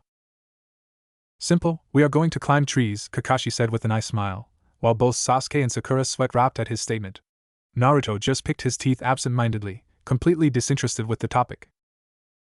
How is climbing trees going to help us with our chakra? Demanded an irate Sasuke. Naruto snorted and the Uchiha immediately rounded on him. What's so funny, dope? Nothing, Naruto said with a smile, while he waved his hand dismissively at the cold youth. Please sensei, continue with your explanation, the Uzumaki said with a grin. Thank you, Naruto. Anyway, Sasuke, can you climb a tree without using your hands? Asked Kakashi to a now interested Sasuke. But sensei, that's impossible, protested Sakura. Naruto snorted while Zabuza and Haku looked at the girl as if she had grown a second head. Kakashi just smiled and approached a tree. Stopping for a second, Kakashi made the ram seal and then proceeded to walk straight up the tree without the use of his hands. Sakura looked shell-shocked while Sasuke was clearly amazed. Naruto just smirked at his sensei, who was now hanging upside down from a tree branch. Perhaps a better word for this exercise would be called tree walking, or another name is surface clinging, Kakashi told his students with an eye smile. Zabuza rolled his eyes at the man and went back to reading his book. The goal is to send chakra to your feet and use it to cling to the tree, Kakashi directed while throwing a kunai at each one of his students' feet. Use those to mark your progress as you go along. Also, I suggest you get a running start, Kakashi instructed. Immediately both Sakura and Sasuke grabbed the kunai, concentrated, then made a mad dash for their respective tree. Naruto meanwhile looked at the kunai and just shrugged before slowly walking towards his tree. Sasuke was about 5 feet up the tree before it gave a loud crack and he was thrown off, though he was able to make a mark before he fell. Looking up, he saw a shallow crater the size of his foot on the tree near his mark and mentally cursed. If I use too much chakra I just get thrown off, but if I use too little, $5 says I land on my ass, Sasuke thought. Suddenly he was broken from his thoughts when he heard a joyful cry from Konoha's pink banshee. This is easy, Sakura called. She was sitting on a branch halfway up the tree, her kunai stuck in the main part right next to her. Beat that Ino pig. Sasuke will be mine in no time, Sakura thought triumphantly and looked down at her crush expecting to see some form of awe. Instead she saw a look of barely controlled annoyance on his face. It seems the only female on the team has the best chakra control, Kakashi said with an eye smile. Sakura got a look of confidence on her face and looked over to see how her other teammate was doing. She was surprised to see him just standing there looking at the tree, absent-mindedly twirling a kunai in his hand. Kakashi also noticed this and asked, Naruto, anything wrong? Called out the Chunin. He's probably just too stupid to figure out how to do it, Sasuke jeered. Sakura laughed a little at that, and was about to agree when Naruto did something that made everybody's jaw drop. There was Naruto, walking up the tree and taking his sweet time doing it. While this was impressive for a genin, what was more impressive is that he wasn't just walking, he was doing that while he was balancing a kunai on his nose and each hand as he did it. What really amazed everyone though was that each kunai was ramrod straight, and he showed absolutely no problem doing it. Using his Sharingan, Kakashi saw that he was using chakra to do it all. Although there were some small influxes and the kunai would waver sometimes, Naruto would immediately rectify it and kept his chakra flow steady. After some time Naruto reached the top of the tree, nearly 20 feet off the ground, and casually flicked the kunai in each of his hands away and just shook the last one off his face like a dog. Clapping his hands together in a satisfied manner, Naruto jumped off the tree and landed on the ground below with a soft thud, chakra cushioning his fall. Now what was that about being too stupid? Dobe? Naruto asked Sasuke mockingly, a toothy grin on his face seeming to scream false innocence. Needless to say, Sasuke had been pissed, not only at being outdone by a clan-less orphan but as well as being called a dead last. Sasuke then threw himself at the exercise with new determination, vowing he would make Naruto pay for showing up in Uchiha.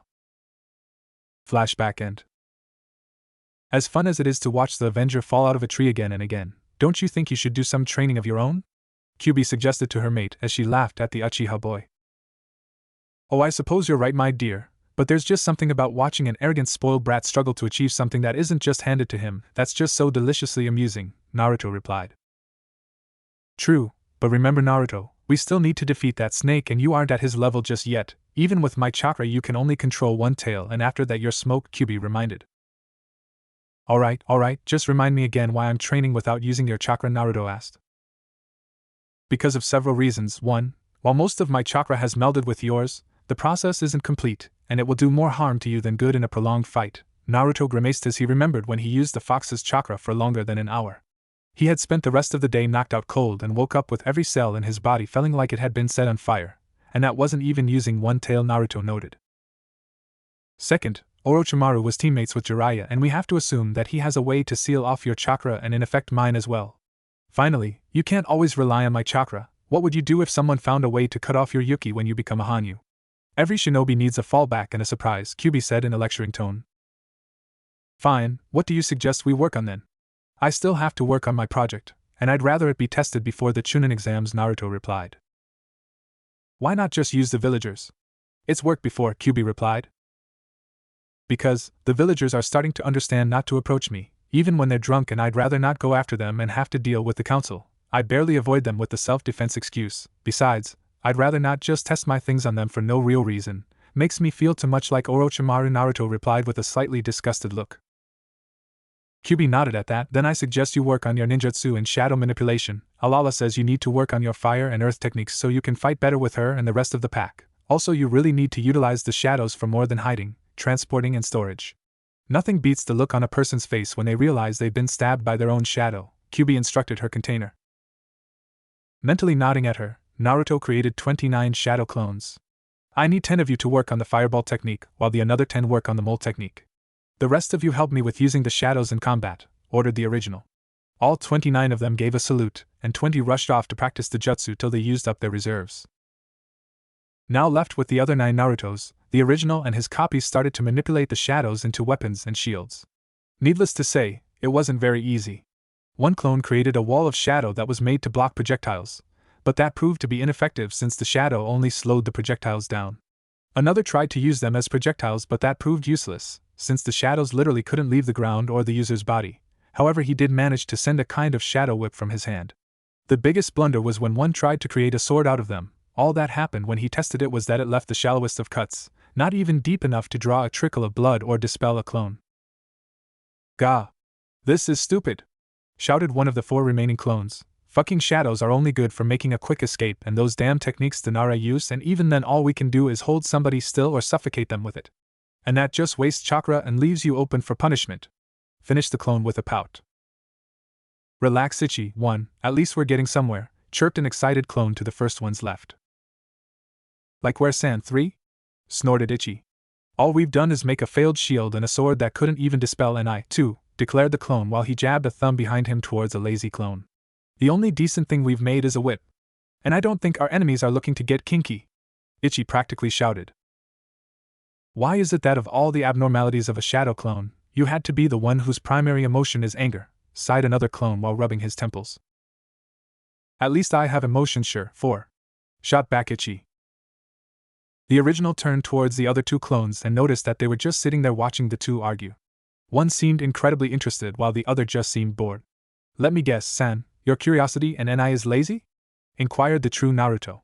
At that the lazy Ni just nodded while San turned to answer. Yup, so what do you think, boss? I believe that we're overlooking something obvious since Kyuubi said she's seen people impaled on their own shadows, San said excitedly. Without warning, Sure appeared right in front of San. Say that again, he demanded with a serious expression to a very surprised San. Cocking his head to the side and backing up a bit, San asked, Say what again? I think we're overlooking something? No after that, stated Sure as everyone watched in some confusion. QB has seen people impaled on their own shadows before? San offered. There was a pause as Sure slowly digested this information when the proverbial light bulb went off. Of ours. It's so simple. San, you're a genius! Sure cried in triumph. What the hell are you screeching about? You sounded like the pink-haired banshee when she got a piece of hair from Mr. Brody's duck-ass locks. Itchy shouted while trying to get his hearing back. Shut up, Itchy. Now, as for why I did that, I have just figured out how to use the shadows in combat. Sure stated proudly. Now he had the attention of everyone, and they were eager to hear how. So how do we use them in combat? Naruto asked his logical clone. Simple, boss. For the most part we have tried using the shadow as a sword, which didn't work at all, then as a shield, which killed one clone, then we lost another for it due to Knee's whip, which, Itchy, can actually prove to be quite useful, Sure lectured his angry counterpart. Itchy just rolled his eyes and gave Sure the one-finger salute. Ignoring Itchy, Sure continued, for the most part we just used the shadow as a blunt and cutting tool, when it's better used as a piercing weapon, he exclaimed. The original facepalmed while the curious clone laughed at the sheer simplicity of it. And I just shrugged and turned back to watching the clouds while Itchy just had a blank look. What exactly does that mean? Itchy asked while the other three stared at him as if he was insane except for an eye. And I sighed. It means we use the shadows like spears and spikes, not as swords, but I'm pretty sure if you infuse some wind chakra into the shadow swords they'll cut deeper, and there is a way to make that shield a lot more effective, stated the lazy clone without looking up from his cloud watching. This time, Sure and the original had flabbergasted looks on their faces while Itchy got a look of understanding on his face. How would you make the shield better? San asked an eye. Troublesome, muttered an eye. Just watch, he ordered as he got up. Using the shadow of a nearby tree, he created a portal on its trunk but didn't enter it. Then using his own shadow and bringing it up to him, he flung a kunai into it. About a second later, the same kunai flew out of the shadow portal on the tree's trunk and nailed itself into another tree a couple yards away. Turning back to the others he said, "Get it?" The Narutos just nodded in amazement at the, once again, simple solution.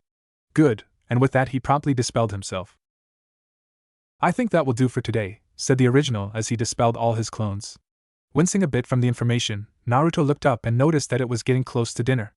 Making a note to himself to work on his project afterwards, the dead-haired blonde headed back to Tazuna's home, his mind already buzzing with the various methods of killing and torture he now could do, and all with a simple mental command and, if at most, a flick of the wrist. He chuckled darkly. The future promised to be very entertaining for our little psychopath. Tazuna's home, dinner. Team 7 were seated around the table along with Zabuza, Haku and of course, Tazuna's family. Dinner was a simple meal of fish, rice, and some vegetable stir-fry. For the most part everyone was having a nice time, just making small talk. Even Naruto was having a good time, occasionally answering the question thrown his way or adding in his comment, but for the majority of it he just basked in the warmth of this feeling of contentment. So Sasuke, how far have you gone on the tree? Kakashi asked, trying to make the brooding Avenger come out of his perpetual dark mood. I'm nearly at the top. By tomorrow I'll have it done, Sasuke stated simply. Good, then you'll be able to work with Sakura on water walking. Kakashi smiled as he turned to his female student. Speaking of the water walking, how are you coming along, Sakura? It's really hard, sensei, but I've nearly got it mastered, she said with confidence. Sakura had come a ways from the academy. Granted, she still didn't have much going for her besides book smarts, but her skills were coming along smoothly. All of them were nearly up to high genin level, but she still needed some jutsus other than the academy basics. Kakashi smiled at his student. What about you, Naruto? Need any help with anything? Kakashi asked his black-clad student. Naruto smirked at the man. He knew Kakashi was trying to make amends, but he wasn't going to forgive Kakashi just yet. Not really, sensei. All I need are some test subjects, and I'm sure Gato's men will be more than willing to volunteer, Naruto said with a dark chuckle. It doesn't matter, shouted Inari, now completely fed up with these ninja and their carefree attitudes. You're all going to die no matter how hard you try. Gato will kill you like he did every other person that stood up to him, cried the young boy. Everybody was shocked at the quiet boy's sudden outburst, well, everybody except a certain maniac. Yes, Big Bad Gato will kill 6 trained shinobi, no offense Pipsqueak, but just because you, a boy whose spirit is as broken as the rest of this village, couldn't beat him doesn't mean we can't, Naruto said with a dismissive wave. Angered at the blonde, Inari said, Shut up. What do you know of our pain? What do you know of what life is like here? You've had it easy in that big village while we've had to slowly starve and die. What do any of you know about suffering? Inari accused, tears in his eyes. At that, Naruto froze and stared at the boy. Really? I know nothing of suffering? Asked Naruto with a smile that unnerved everyone deeply as killing intent started to slowly leak off of him. Allow me to tell you a little story, Inari. The temperature started to drop and Inari started to get the feeling that he should run, but he couldn't move. He could only sit there and listen to whatever story that Naruto wished to tell. A little longer than 14 years ago, a child was born, but both of his parents had died. One from childbirth, and the other died in combat. Both of them were highly respected and dedicated shinobi of Konoha, but for some reason everyone hated and feared the child of these ninja. Naruto paused for a second, his smile disappearing. Before the child could talk, it had more assassination attempts on its life than a daimyo, and once the babe reached the age of 3, it was thrown from the orphanage. He chuckled a bit, not that the babe cared too much, for the matrons would always frown upon the child and scold it for no reason. They gave it the worst place to sleep, hardly any food, and all the other children would be mean to it, never allowing that child to play with them, an act the adults encouraged. Regardless, after the child was thrown out, not minutes later a mob attacked him, shouting words such as demon, fox brat, and other such insults. Of course the child ran. It was not the first time it had been chased by a mob, but it was the first time it got caught, Naruto said darkly. They beat the child, then they stabbed it, hit it with various blunt objects such as sticks, pipes, hammers, and so on. There were ninja in that mob, so the child felt the pain of being hit with kunai and shuriken long before it would begin the academy for shinobi. They even used jutsus on him, but the most painful was when it got burned by a fire one. Here Naruto's smile came back, but it was anything but happy. The child screamed as its body caught on fire, the flames licking away at his skin ever so slowly. It begged for help, for them to stop, but they only said it was what it deserved for what it did to them. Soon the poor youngling was left alone in the alley, the flames long since extinguished. Yet now, the question of why was placed in its mind. Why was it so hated? Why did people hurt it? Why was it forced to be alone? Naruto asked the last part quietly. For a moment the killing intent evaporated and the temperature went back to normal. Then it came back again as a manic smile appeared on Naruto's face, but then that night happened. It was only 6 years old when the villagers finally shattered its mind. They had pinned it to the wall, a kunai through each hand, when a silver-haired Chunin stepped forward and plunged another kunai into its heart. In that moment it did die, just not in the way you would think. They broke its mind, left nothing but a husk of anguish and insanity that killed them all. It slaughtered them, no, it butchered them and laughed throughout the entire affair.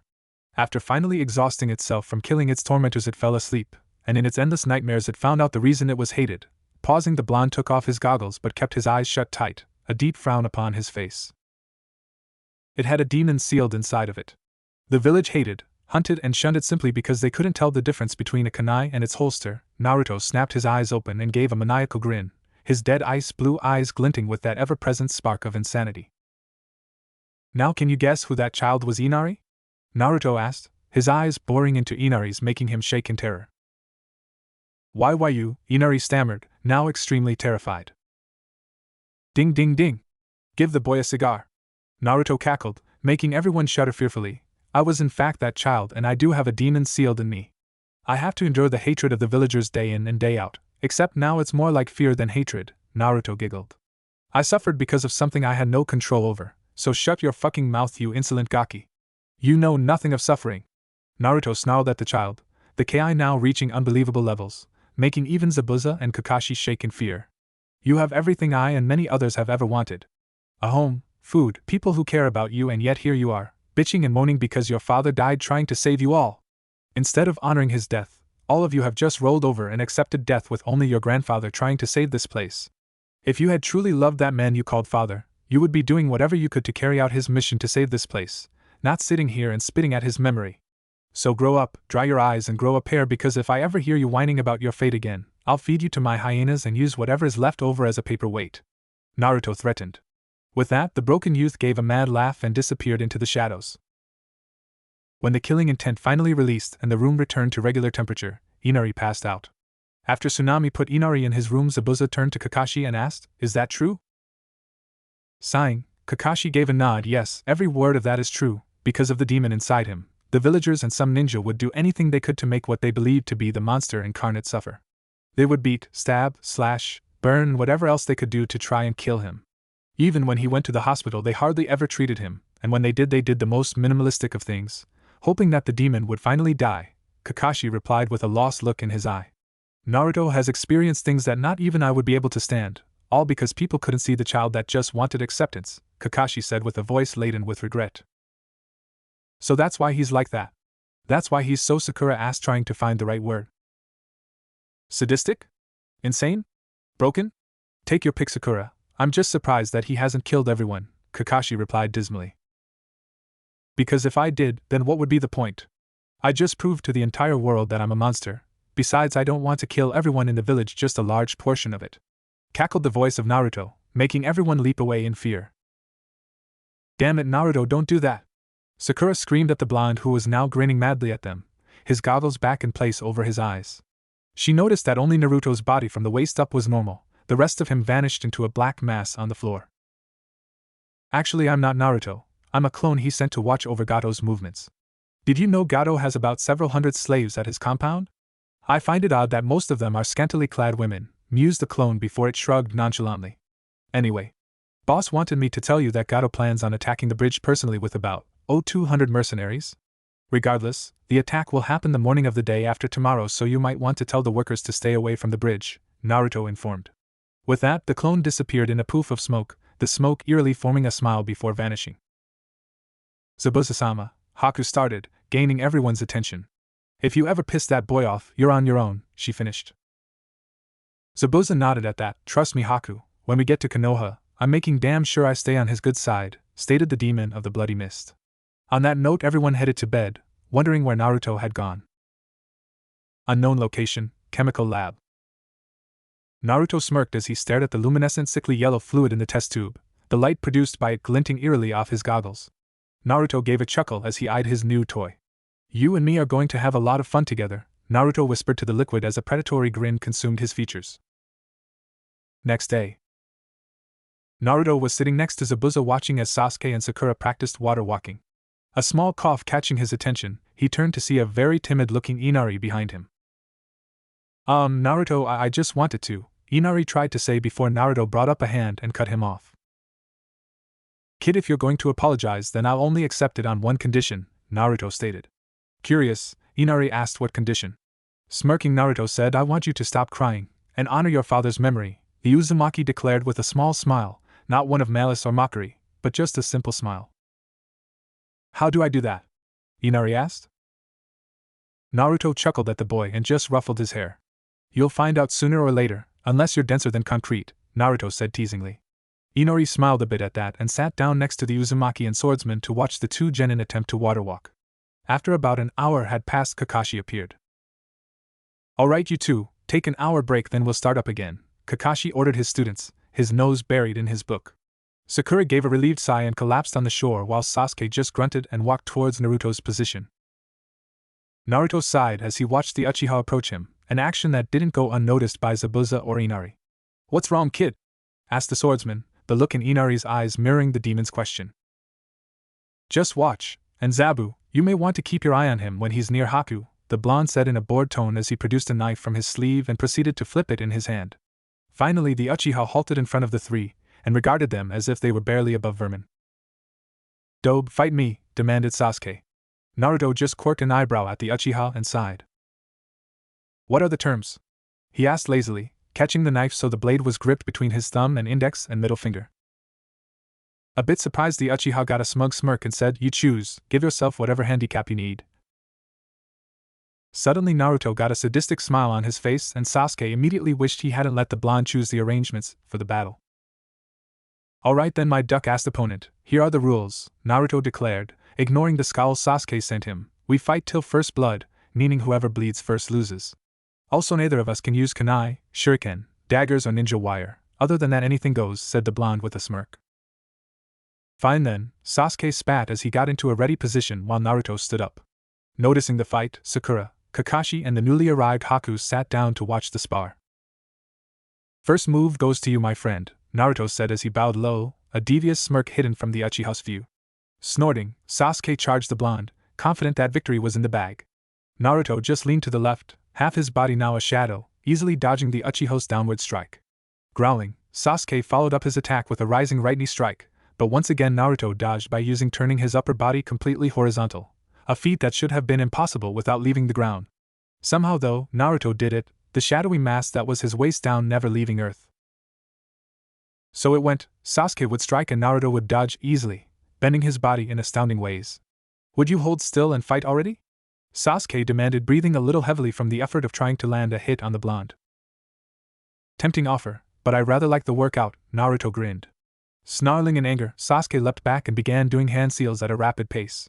Finishing, Sasuke formed a ring around his mouth and exhaled a giant fireball from his lips. As the flames consumed his teammate, Sasuke smirked, confident he'd defeated his teammate. As the flames disappeared, Sasuke looked to see what the effect of his technique had done to Naruto. He smirked as he saw what seemed to be the charred remains of a human corpse. "Did you hit me?" asked a voice directly behind Sasuke, causing said boy to whirl around to face the toothy grin of one Naruto Uzumaki. Leaping back, the Uchiha glared at the boy who didn't seem to have a scratch on him, not even a speck of soot. "How the hell did you dodge that?" Sasuke demanded, a hint of fear in his voice.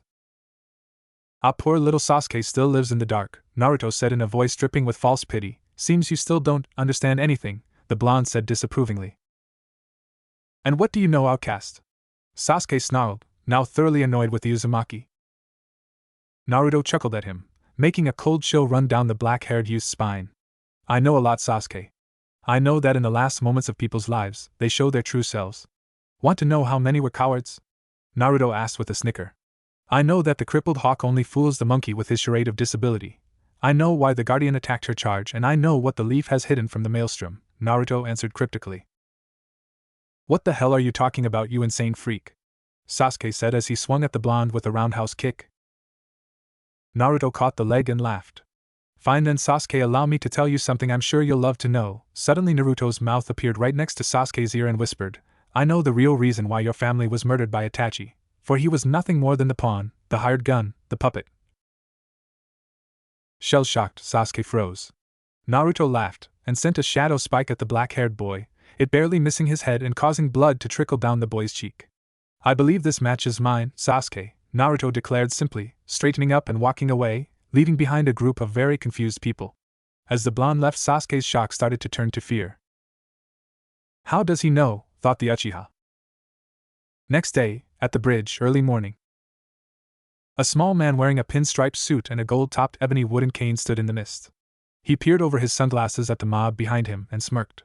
"Today that bridge builder dies and wave will become mine," thought the pudgy midget known as Gato. Currently he was standing on the nearly completed bridge with an army of mercenaries behind him, just waiting for the bridge builder, his workers and bodyguards to show up.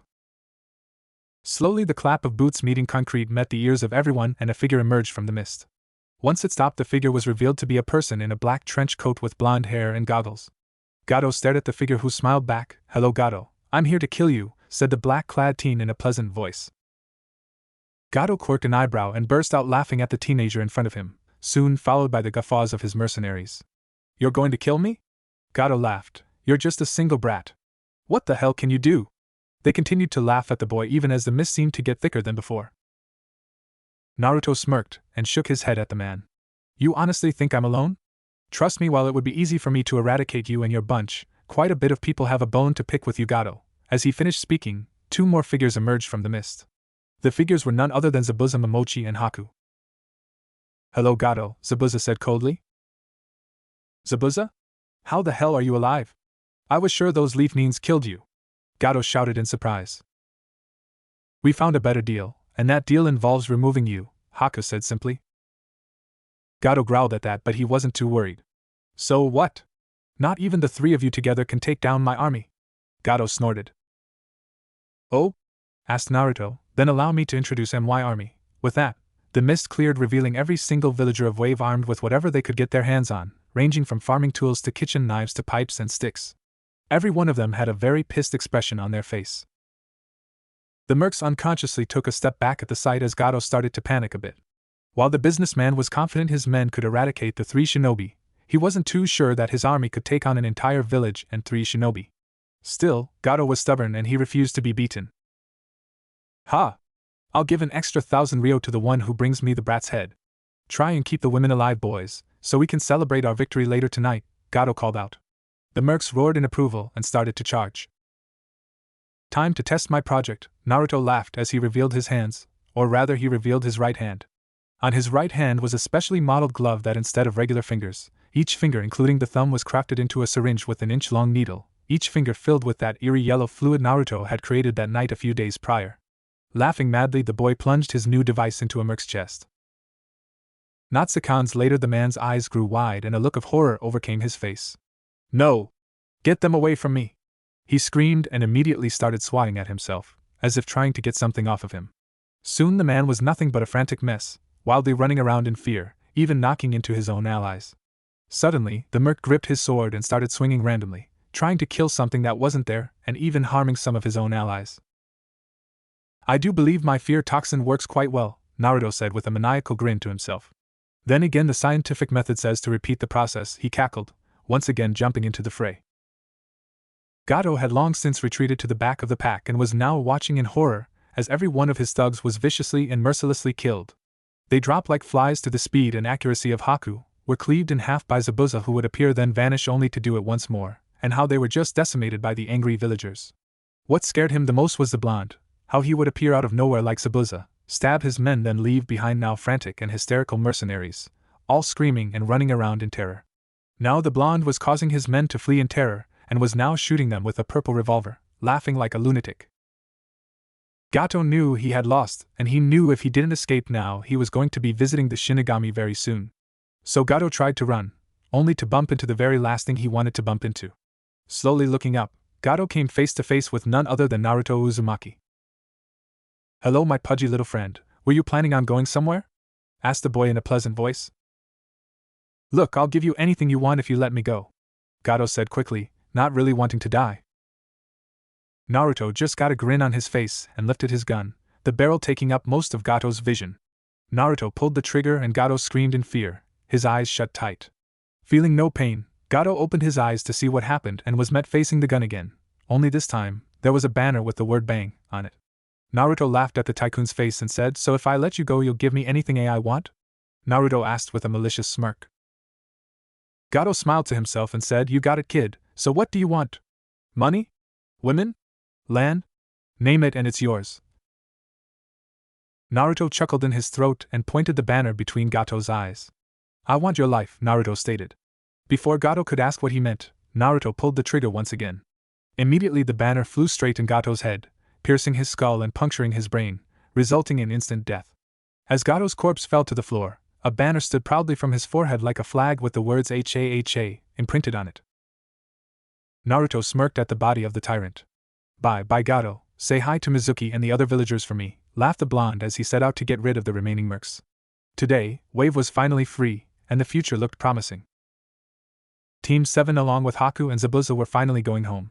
The bridge had taken a few weeks to actually be finished building, and when it was finished they named the bridge the Great Naruto Bridge in honor of the hero who had brought hope and freedom back to Wave. Kakashi was actually pretty pleased and very disappointed in Sasuke and Sakura when they protested the name, and actually wished it to be called the Great Uchiha Bridge. They were swiftly silenced though by Naruto's challenge. The challenge was a 2-on-1 battle royal, and everything goes. Needless to say, when Naruto pulled on his fear toxin glove, the two quickly agreed to the name of the bridge. Currently, the group was walking along the path at a civilian pace when they got within 15 miles of Konoha and would be there around 2 in the afternoon. They were walking in silence when Sasuke broke the silence. "What the hell was that weapon you used on the bridge, loser?" the last Uchiha demanded. That glove had been eating away at his mind ever since he saw it, and he finally couldn't take not knowing anymore. Naruto just smirked at the Uchiha. "And why should I tell you, Sasuke? Because if you're planning on using it, you'd only be able to use it on about 3 more people, one if they had strong willpower," Naruto stated. "Shut up and tell him, Naruto Baka. You should be honored to give something like that to someone as important as Sasuke-kun," Sakura shouted. This action caused Kakashi to sigh while Zabuza and Haku thought how the hell either one of these two became genin. The Uchiha obviously couldn't really work with a team, and the girl was too obsessed with Sasuke to actually work on her ninja skills unless told to by her sensei. "Actually, Naruto, I'd also like to know about that weapon if it's not too much trouble. Besides, I'll need to at least know what you're calling it for my report," Kakashi asked in a much politer tone. "Oh, if you must know, then allow me to explain," Naruto said in a mock defeat voice while pulling out the same glove from before, the liquid in the syringes glowing eerily, though like Naruto said, there wasn't much of the fear toxin left. The glove itself is nothing much, just syringes in the fingers with longer than normal needles. However, the stuff in the syringes is another matter altogether, the blonde said with an eerie smile. What is in the gloves? Haku asked with some small fear. Inside, my dear, is a special concoction that reacts to the pheromones in a person's body. Once in the body, the chemicals cause mass hysteria or fear within the target, effectively making them hallucinate, thinking that they are experiencing their biggest fears, Naruto answered with an impish grin. Each phobia depends on the person themselves. Take Sasuke for example. If I were to enter this into his bloodstream, he could experience being raped by his fangirls, Itachi killing his family again, or realize he is the weakest of weak. Sasuke looked both angered and afraid at that statement. Angered at the accusations, but afraid at his teammate's claim, but being Sasuke, he refused to believe that his teammate actually created something like that.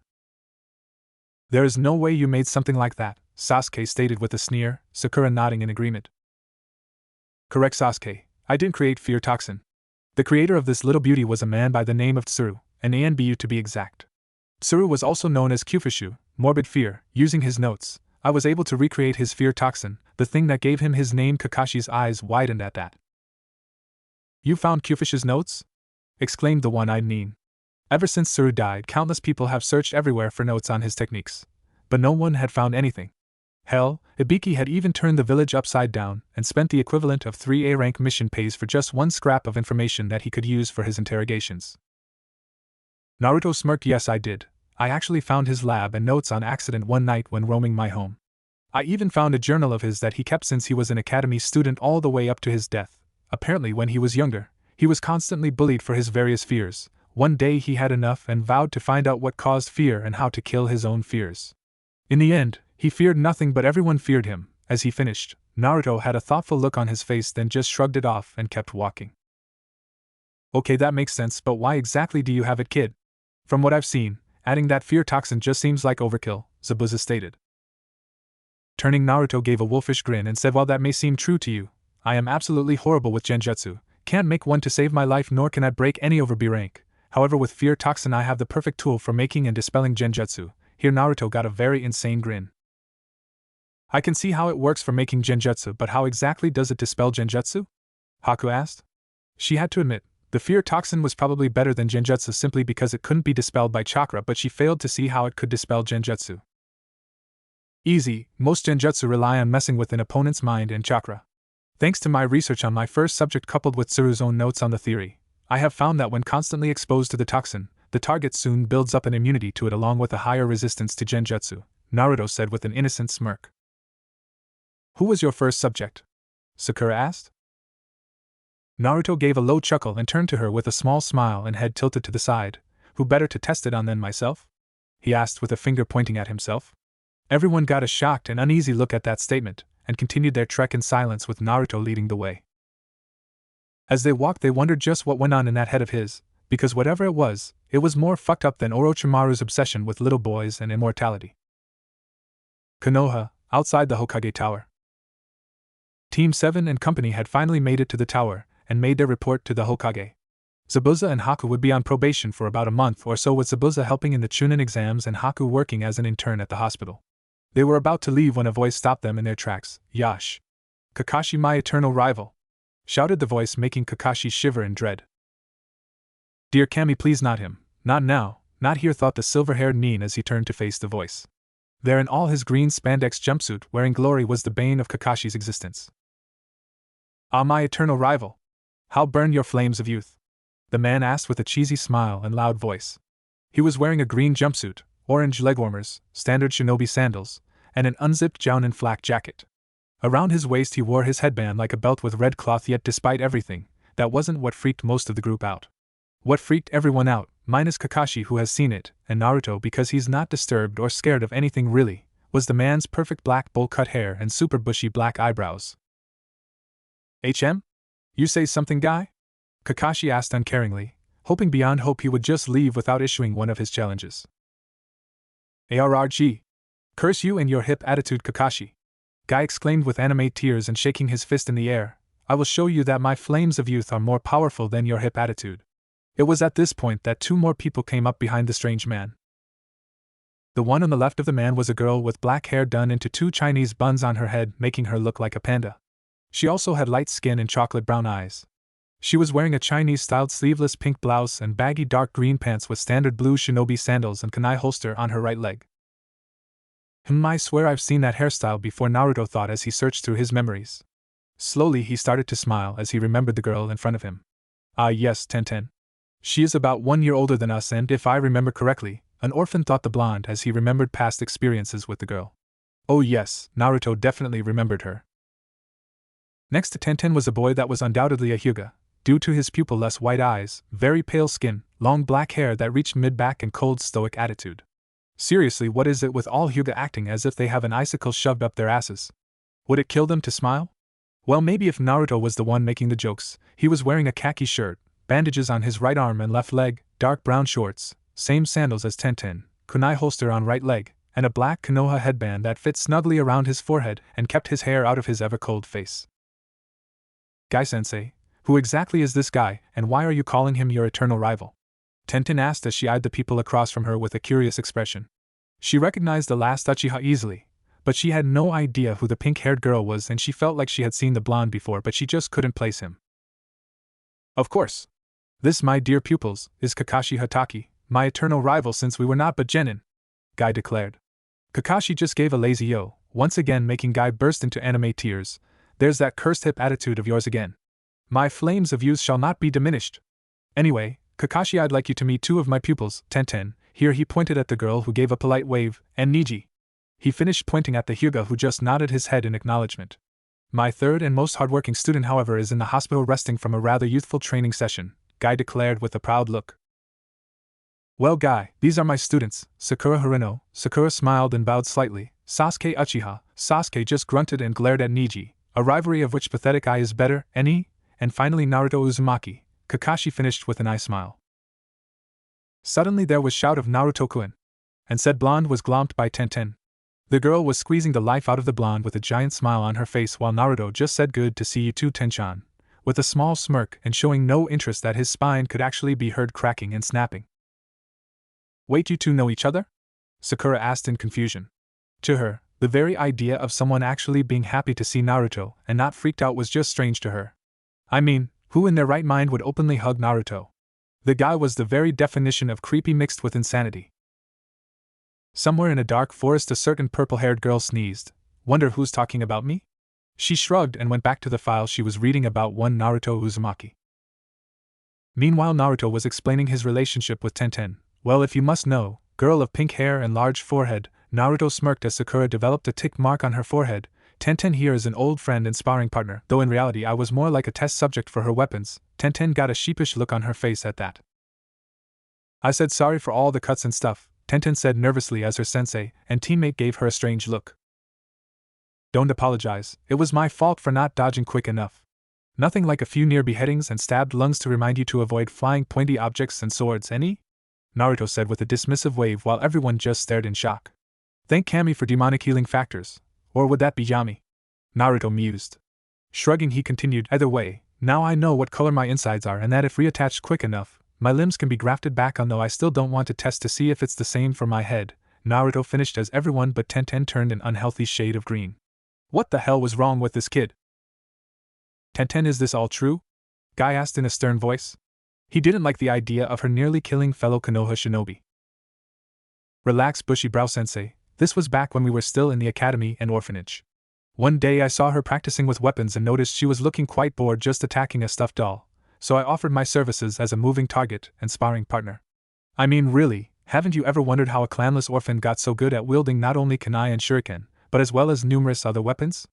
Naruto asked with a bit of a condescending smirk. Now that the taijutsu master thought about it, it was rather odd how an orphan was so adept at fighting with weapons and knowing just where to strike to either incapacitate or kill. He felt a little ashamed that he hadn't gotten to know his students a little better. Tenten, Niji, I have failed you as a sensei. Guy exclaimed as he burst into tears. From here on out I promise to be a better sensei. No, the best sensei I can be. I promise by my burning flames of Youth. With that, Guy grabbed both Niji and Tenten and rocketed into the air on a fiery rainbow, all the while screaming youth, while both Tenten and Niji screamed out of pure terror. Well, that's new, Kakashi said with a slightly surprised but still lazy look. That was scarier than Naruto, Sakura stated with a deadpan expression. Suddenly there was a rumbling noise and everyone turned to see Naruto's body shaking quite violently. Suddenly cracks started to appear in Naruto's body, revealing a blinding white light. Soon, Naruto exploded into light white, causing Team 7 to look away. When they looked back, they saw a miniature but blonde and goggled version of Guy. They stared in horror at Naruto's bright smile, bushy blonde eyebrows with matching blonde bowl cut. In absolute terror, they watched him assume the nice guy pose and launch into the air with a rainbow stream behind him, screaming "Youth!" They stared in silence for a while before Sakura said, "I stand corrected." 1 week later, Team 7 bridge meeting spot. Sakura sighed as she sat and waited for her ever-late sensei with her teammates. Sometimes she wondered why she even showed up when she did. She could show up 3 hours late and probably still be there before her sensei. She glanced at her teammates, taking note that Sasuke wasn't really acknowledging anyone around him and Naruto was lost somewhere in his mind. She had asked him about it once out of curiosity, and he said just chatting with a hot piece of tail, confusing her and angering her because she thought Naruto was being a pervert. Meanwhile, Naruto was chatting with Kyuubi about the seal, which was pretty much gone. "So Vixen-chan, when do you think you'll be free?" "From where I stand, I'd say a couple days," he asked. Kyuubi sighed. "Well, that's where we hit a snag, dumpling," she said in a glum voice. Naruto quirked an eyebrow at that. "Snag?" he asked. "We only have about 36 hours, and after that I will be free, but it won't be quiet or pleasant for either of us," she replied. "What do you mean exactly?" Naruto asked with some caution. "It's going to feel like your entire stomach is being set on fire while simultaneously being ripped apart, while I have to go through the process of being removed from your body and creating a new body," Kyuubi explained. Naruto raised both eyebrows at that, and just said, "Damn." "Yup." "Wait, how is creating a body painful? I get the whole being ripped out part, but how does creating a body hurt?" Naruto asked with slight confusion. "Because it takes concentration like no other, and afterwards the headache is killer. Just imagine a whole flock of screaming Sakuras in your head and you get the idea," Kyuubi responded with a shudder. She hated making bodies for herself. The entire process required absolute and total concentration because you had to assimilate your mind and soul into a new body that had to be made without flaw. The slightest imperfection in the body could result in death. One misplaced cell, not enough blood in your system, too little oxygen to the brain, and you'd be dead within the hour. Kyuubi could do it, make no mistake, but it was just a bitch to do and left you with a huge headache because your mind has to connect with everything and it's not gradual but instant, meaning she'd get her body, blink, pass out from information overload, and wake up with something akin to a hangover caused by 7 shots of tequila. Naruto grimaced at that. The Chunin exam started today, and that meant his transformation from simple human to Hanyu would be tomorrow during what he thought would be the more dangerous challenges. During the process he was positive he'd be vulnerable, and he had no idea how long the process took. Besides that, it's kind of hard not to notice a demon's chakra being released. No doubt the genin would run screaming and Naruto would be more than likely attacked.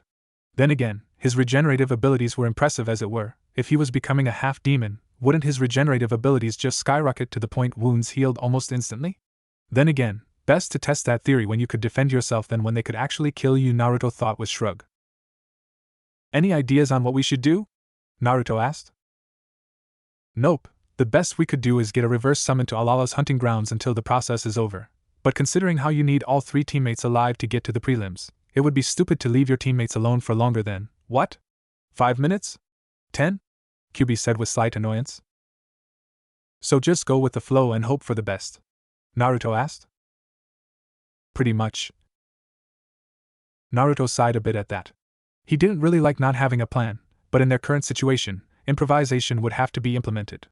Besides, never hurt to think on your feet, kept the mind sharp and made sure you kept your plans flexible. Naruto was interrupted from his musings when a poof of smoke heralded the arrival of Kakashi Hatake. "You're late," Sakura screeched. "What was that, Sakura?" Kakashi asked with his head tilted to the side. Sakura became confused and said it again, but the one-eyed nin just furrowed his brow. "I think you made him go deaf," Sasuke said with a wary glance at the pink-haired girl. Said girl paled and started panicking, screaming and shouting at her sensei with wild gestures. Kakashi just stared in puzzlement till Naruto pointed at his ears and mouthed out, "Take them out." In sudden realization, Kakashi removed the plugs that had been in his ears, much to the anger/relief of Sakura and amusement of Naruto. Even Sasuke smirked at his sensei's antics. "Right then, you 3, as you know the Chunin exams are today. You've already filled out the forms, so just head to the academy and go to room 301, Kakashi explained. "You have about a half hour before the first exam starts, so you may want to hurry," Kakashi said with an eye smile. Then before Sakura could protest, the man disappeared in a poof of smoke. "Damn it! How are we going to reach the academy in 30 minutes? Sakura shouted in anger. Sasuke just grunted and got ready to go when he was interrupted by a shout of summoning jutsu, and the sound of a giant poof of smoke. Turning, Sasuke and Sakura beheld the sight of 3 hyenas, each one as big as a horse with gray fur, black spots and yellow eyes along with a mane of black fur that went from the base of the back of the neck to the middle of their backs except for one whose mane went to the crown of its head and shadowed its eyes. "Okay, who summoned us?" asked the one with the hair in its eyes in a surprisingly feminine voice. "Hey Shensi. You think you, Banzai, and Ed could give us a ride to the academy?" Naruto asked with a big grin. "And why should we?" asked the one on Shensi's right in a gravelly annoyed voice. The last hyena, one with unfocused eyes, a big grin and tongue lolling out of his head, nodded up and down comically, tongue actually slapping its head. "He's got a point, what's in it for us?" asked Shensi. Naruto smirked at that and pulled out a scroll. Wiping some blood on it, the scroll disappeared and in its place was an elephant's shinbone, something twice the size and width of Naruto, but the blonde carried it easily. Banzai looked surprised while Ed drooled at the sight of the bone. "Give us a ride and the bone is yours," Naruto said, while dangling the bone in front of the ill-tempered hyena. "Deal!" shouted the 3 hyenas, while 2 of them shouted. The other gave a loud yelping laugh. Without further ado, Naruto leapt onto Shensi's back while the other 2 snatched up both Sakura and Sasuke by their clothes and sped off towards the academy. At the academy, with a mighty thud, all 3 hyenas landed in the front of the academy building. Naruto was sitting relaxed on top of Shensi while Sakura was screaming to be let go from Banzai, whom was currently holding her by her long pink hair. Sasuke looked very annoyed as he tried to stop Ed from gnawing on his legs. "Thanks for the ride, guys. Here's your payment," Naruto called out to the hyena trio as he tossed the bone to them. Immediately the 2 males released their charges and flung themselves at the bone, all 3 disappearing in a poof of smoke with the elephant Shin nowhere in sight. "Never do that again," Sakura screeched angrily at Naruto while the Uchiha sent him a murderous glare. "No time to listen to your mouth now, Sakura, we have work to do. My hyenas got us here in time, but unless you wish to stay a genin for the rest of your life, you may want to shut the hell up and get your unattractive ass into the building," Naruto stated as he walked briskly over to the academy doors. Sakura was about to retort but thought better of it and instead settled for a Sasuke glare ahead and brood. Upon looking back to see if his teammates were following, Naruto smirked upon seeing Sakura channeling her inner emo. It warmed his insane little heart to see he had brought the Uchiha closer to his fangirl. Upon entering the academy, the 3 Chunin hopefuls progressed towards the 3rd floor where the first exam was to be held. However, a rather large crowd blocking their way stopped their progress. They watched as a boy, who looked like a miniature version of Guy, except with white wrappings all over his hands and forearms and minus the jacket, was knocked back by 2 leaf ninja who were guarding the door. Naruto noticed that Tenten was helping this boy back to his feet and deduced that this must be the final member of Team 9. "Let us in already!" cried one of the genin. "No way, kid, these exams are tough, and if you can't get past us then you'll just end up a bloody smear," stated one of the genin guarding the door. "Yeah, we're actually doing you guys a favor, so just get lost," stated the other. Naruto sighed at the genin in front of him and debated on whether he should reveal the genjutsu or not. On one hand, by not telling them he eliminated a good portion of the competition and upped his team's chances at survival, but on the other hand, that would make the exams much more boring. Naruto knew for a fact he would be required to fight other opponents, and even allowed to kill them, and by eliminating these opponents he denied himself the chance at testing out his new skills and the thrill of a fight. Besides, with more teams, it was less likely his team would be targeted in the upcoming exams. Before the blonde could reach a conclusion, Mr. Cool decided to act. "Oi, drop the genjutsu," Sasuke ordered, causing everyone to look at him. "What are you talking about?" asked a random student. "He means that you all need to work on your arithmetic," Naruto stated with a smirk. "Tell me, what floor are we on?" asked the blonde. "The 2nd floor," a boy said immediately. "Very good. Here's a treat," Naruto stated as he tossed a biscuit at the boy. "Now what room is the first exam in?" Naruto asked in a sickeningly sweet voice. "Room 301, stated the boy who Naruto had thrown the biscuit at. Surprisingly, said boy was eating the biscuit. Well, surprising to everyone who hasn't met an Inuzuka, for that's what the boy was. "Excellent. Here's another treat, my smart little friend," Naruto exclaimed in a voice dripping with sarcastic pride. "Now if room 101 is on the 1st floor and room 200 is on the 2nd floor, why would room 301 also be on the 2nd floor?" Naruto asked. Immediately the light bulb went off and there was the sound of collective facepalm. "Ah, music to my ears," Naruto stated as he started to walk away. You son of a! Screamed a random boy as he moved to strike the blonde. Naruto was about to retaliate when none other than the mini guy blocked both attacks. Naruto quirked an eyebrow at the speed the boy displayed, but he couldn't say he was too surprised. Guy prided himself on his speed, and if this was a mini-me of the man, then he was obviously taught speed and power front and foremost. Lee! I thought said to keep our abilities hidden. Tenten scolded the bowl-cut-haired boy. But Tenten-chan Lee started only to be interrupted by the rude arrival of one certain Hyuga. Our element of surprise has been spoiled, there is nothing we can do about it, so move on to the third floor, Niji ordered coldly. With that, he sent a glare at the Uchiha and moved on, his teammates following behind. Soon, Team 7 followed them but was stopped once again, this time by Rock Lee himself. Uchiha Sasuke, I challenge you to a duel, stated the boy loudly.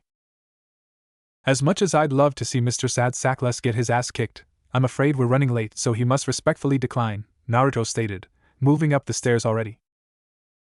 Humph, this won't take long, Sasuke stated as he got into his stance. Naruto rolled his eyes and sat down to watch the show. There's just nothing quite like watching a pompous fool get his arrogant ass kicked. As he predicted, Sasuke was getting creamed.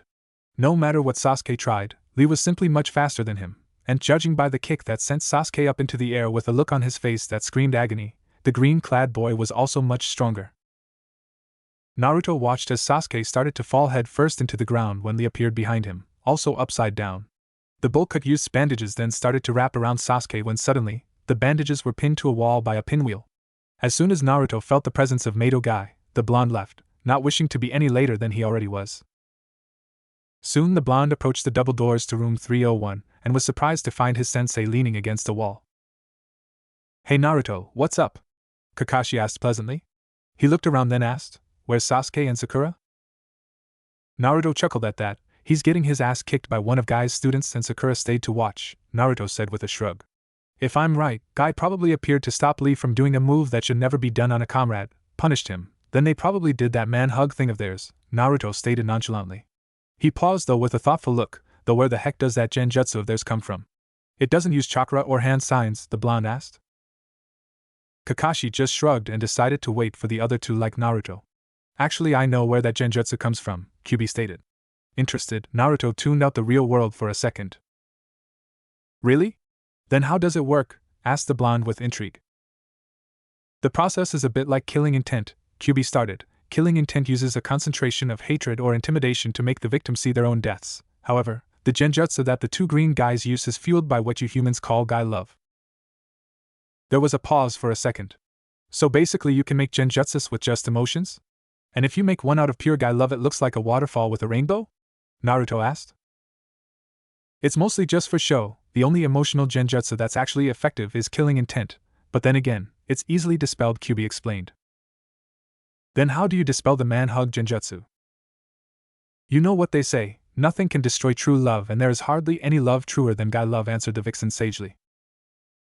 The blonde just shrugged and decided he'd stay satisfied with the answer, no reason to use more brainpower than necessary, right? As the blonde finished he saw Sasuke and Sakura approaching, though it was more like Sakura dragging Sasuke because of the thrashing he took from Lee. Wonder if he used his Sharingan in that fight? Naruto mused. It seems you're all here, Kakashi said. That's good, because if even one of you had not come then none of you will be able to enter the exams, he finished with an eye smile. Sakura of course freaked out and asked what the point was while Sasuke got really annoyed at that bit of information. If either one of his teammates had chickened out he would have lost high chance at getting stronger. Naruto was unfazed. He knew an entire team was needed and he would have just made 2 shadow clones hinged as his teammates if either showed up or if one was missing. He was actually surprised when Sakura signed up. Team 7 then walked into the exam room where they were met with a squeal of Sasuke-kun. A platinum blonde-haired girl clad in a purple dress that left little to the imagination of course followed this. The girl's name was Ino Yamanaka. Currently she had latched on to Sasuke like her life depended on it, which in turn caused Sakura to get in a screaming match with her. During this the other genin were trying to intimidate the new arrivals but that was quickly dispelled when Naruto unleashed some of his own ki. Naruto just tuned the girls out and walked up to Ino's teammates, Shikamaru Nara and Chuji Akamichi. Shikamaru was easily defined as lazy genius, his constantly bored-looking eyes never missing a beat. He had black hair tied into a ponytail that made him look like a pineapple with matching black eyes. He wore a mesh shirt underneath a gray short-sleeved jacket with the Nara clan symbol on both shoulders. His headband was tied around his left arm, a hoop earring in both ears, brown pants and standard shinobi sandals. Chuji was a rather rotund brown-haired person with swirls on his cheeks. He too had a hoop earring in each ear and wore a green short jacket over a white t-shirt with the kanji for eat written on the front. He also wore a large white scarf, gray shorts, bandages on his legs and forearms, standard shinobi sandals, and wears his headband bandana style. "Yo Shikamaru, what's up?" Naruto greeted the lazy boy. "Gotta say, never expected your lazy ass to be here." "My mom made me," the Nara stated in a bored tone. "Ha! Something tells me that in the future, you're going to be completely whipped, Nara," Naruto stated with a laugh. Shikamaru just grunted while Chuji stuffed his face with chips. "How the hell did you get into the exams, Uzumaki?" asked a voice from behind our blonde maniac. Turning, Naruto smirked as he saw the final members of the Rookie 9, Team 8. Team 8 was composed of Shino Aburame, Hinata Hyuga and Kiba Inuzuka. Kiba wore a dark gray sweatshirt with a fur-lined hood and matching shorts with the standard blue shinobi sandals. He had red fawn-like triangles under his slit eyes, and atop his brown hair was a white dog named Akamaru. Hinata wore a baggy beige jacket with flame symbols on the shoulders and standard shinobi shorts with the standard sandals. Her headband was around her neck, and she had midnight blue hair that was cut short with two bangs framing her face that housed lavender-tinted white pupil-less eyes. Lastly, Shino had a long tan trench coat that had a high collar that covered his face up to his nose, along with perfectly round shades to hide his eyes and brown hair. He also wore the standard shinobi shorts and sandals with his headband in the traditional fashion and place. Why does all of Team 8 wear jackets except for their sensei? Seriously, it's like join the club, we have jackets. While I'm at it, why does all of Team 10 have earrings? It doesn't make sense. Well, seeing as the writer is done with his rant, my answer to your question, dog breath, is that I signed up, Naruto responded with a smirk. With that, he pointedly ignored the dog boy and started to observe the other competition. For the most part, the blonde was unimpressed except for the teams from Suna, Oto, and Kusa.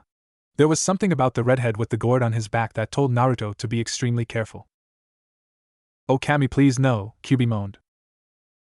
"Eh? What's up, Vixen-chan?" "I'm pretty sure that Suna kid has the Ichibi sealed inside of him," she replied in a kill me tone. "Okay, but why are you acting like that's a bad thing? Granted, he'll be a bit of a problem, but 9 tails beats 1.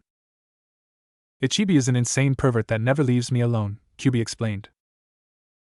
While this had been going on, Naruto had missed the introduction of a silver-haired bespectacled genin named Kabuto. He had just finished saying that he had a ton of information because he had taken the exams 7 times. "If you need information about people, just ask me and I'll see what I've got with my ninja info cards," stated the boy. "What info do you have on a guy named Rock Lee and Naruto Uzumaki?" Sasuke demanded. "Also, do you have any info on a red-haired sand ninja with a gourd strapped to his back?" Naruto asked. "Okay, let's see here," started the boy as he pulled out 3 cards. "Rock Lee of Konoha has completed 25 D ranks and 3 C ranks. He has absolutely no nin or genjutsu to speak of, but his taijutsu is off the charts. Teammates are Tenten and Niji Hyuga, and Jounin Sensei is Mato Guy," stated the boy. "The boy with the gourd on his back is Garan no Sabaku, completed 25 D ranks, 15 B ranks, and 4 A ranks, and if that isn't impressive enough, he came back without a single scratch on him," Kabuto stated with some surprise. "He also has a mastery over manipulating sand. Definitely Ichibi Jinchuriki, most likely use a sand shield if the without a scratch thing is anything is to go by," Kyubi stated. Naruto mentally noted that the best way to get past the shield would be with a piercing attack, most likely lightning-based. Lastly, Naruto Uzumaki, completed 25 D ranks and 2 A ranks, started the boy before he was interrupted. "2 A ranks? But our team has only completed 1 A rank," Sakura protested. "He's most likely referring to my find of Kufish's notes. I turned some of them in but kept the majority for myself," Naruto stated nonchalantly.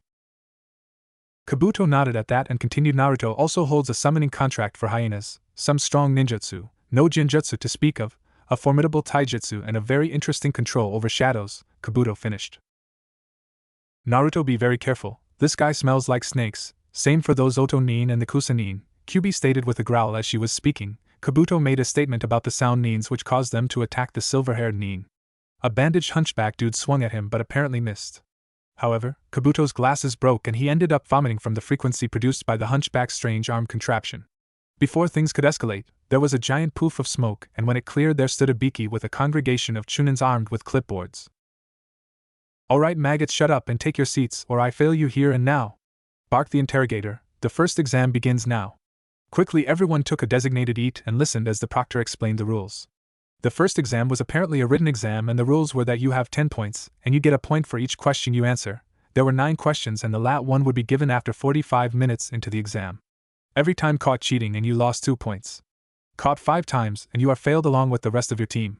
As soon as Naruto saw the questions, he knew there was no way he could answer these questions.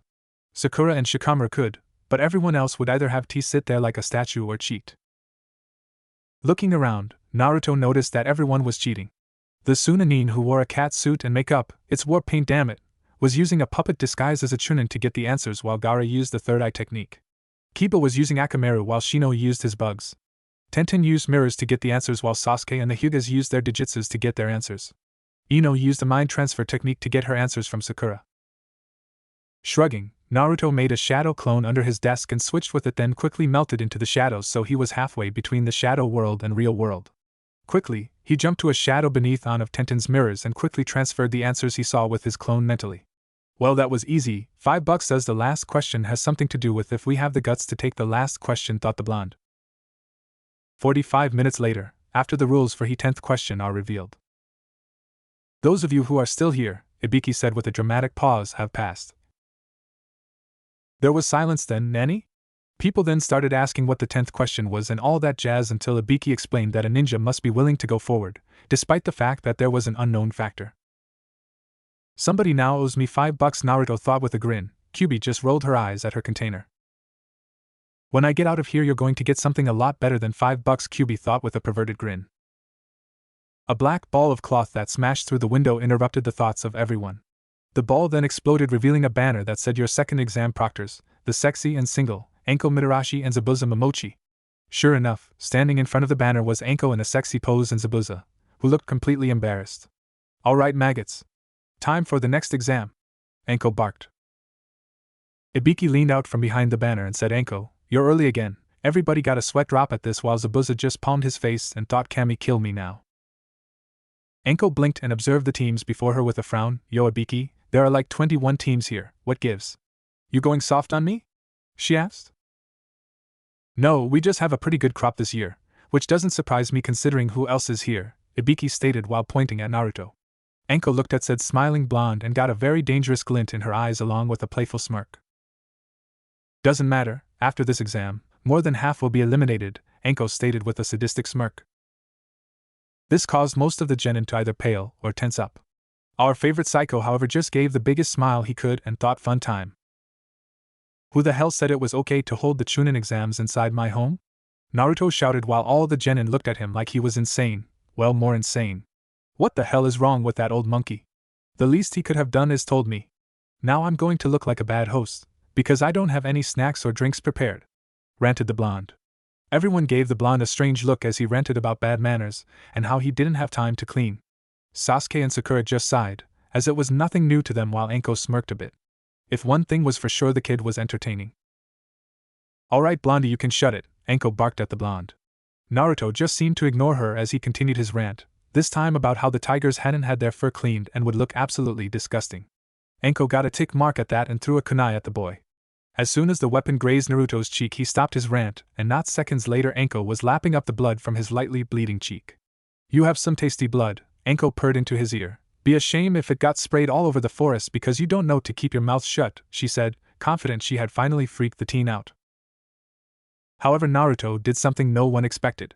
Twirling around, the blonde grabbed Anko's head and rammed his lips against hers. Surprised, the girl had no time to react to Naruto's tongue invading her mouth and then caressing her own tongue. Just as she was melting into the kiss and about to fight back with her own tongue, the kiss had ended with the blonde smacking his lips and hand on chin in a thoughtful manner. "You know you're right," he said with a grin. "My blood is delicious," he proclaimed. With that, the blonde grabbed 2 shot glasses and a kunai from his trench coat, and in one swift motion, cut his palm open and poured the blood into the glasses. "Bottoms up," he proclaimed before downing one of them and throwing the empty glass behind him, the object shattering on the face of a certain red-headed Chunin. Gaara," said one of his teammates nervously, a boy clad in a black cat suit with purple war paint, its makeup, on his face and some strange bandaged object on his back. "You okay?" he asked, as some blood dripped down the redhead's face, while the boy himself had a blank look the entire time. He dies, slowly painfully replied the boy named Gaara. I don't care if mother wants his demon, he will die, he said with a burst of killing intent to make his point across. His teammates just shuddered while the blonde girl thought, that kid is screwed. Who wants some? Naruto cried as he held the other blood-filled glass out to everyone. Needless to say, they all stepped back except for a female Kusanine. I'll take some, the girl said with a slight hiss. With a grin, the boy gave her the glass and she held it up in a toast to your health, she hissed before downing the glass. Dear God, these guys are freaks, thought one Hinata Hyuga as she sent a disgusted look at the blonde and girl. Hinata was a rather mean girl, okay, because of constant shunning from her family. Hinata had devoted everything into her training and was only rivaled by her cousin Niji. But because of this, she had killed her social skills and looked down on everyone. She was a grade A, top of the class, cream of the crop, bitch. She just wore a tight muscle shirt that showed off her flat stomach and borderline D cup along with some tight pants that stopped at midshin with a kunai holster on her right thigh and high-heeled shinobi sandals. She also had waist-length midnight blue hair and a permanent icy look in her lavender pupil-less eyes. If you two freaks are done drinking tainted blood, how about Miss Slutty here starts the second exam? She demanded in a cold voice. Anko frowned and was about to put the girl in her place when she heard a bang go off and saw a cut appear on the Hyuga's cheek, whose eyes were wide with surprise. Turning, she saw Naruto with his gun out, grinning like a madman at the Hyuga heiress. Sorry about that, I was actually aiming to take your eye out, but it seems my sights need some adjusting or sinking into his shadow. He reappeared behind the girl, mouth next to the Hinata's ear and gun barrel digging into her head painfully. I could just shoot from here, he whispered in a psychotic giggle.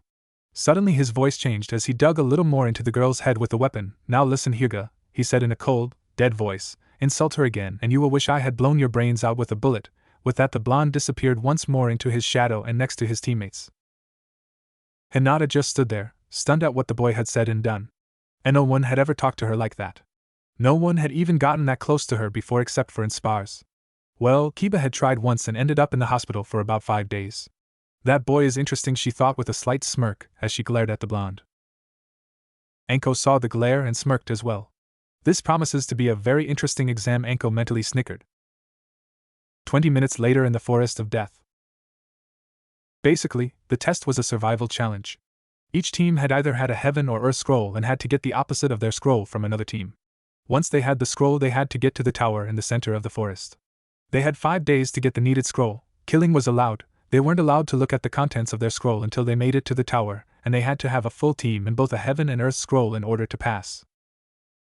Naruto, Sakura and Sasuke were sitting high in a tree trying to make a plan. The first thing we need to do is find out who will carry our heaven scroll, Sasuke stated. I can't take it because the other teams will believe the strongest has it, so I can't take it, he said as Sakura looked at him with hearts in her eyes.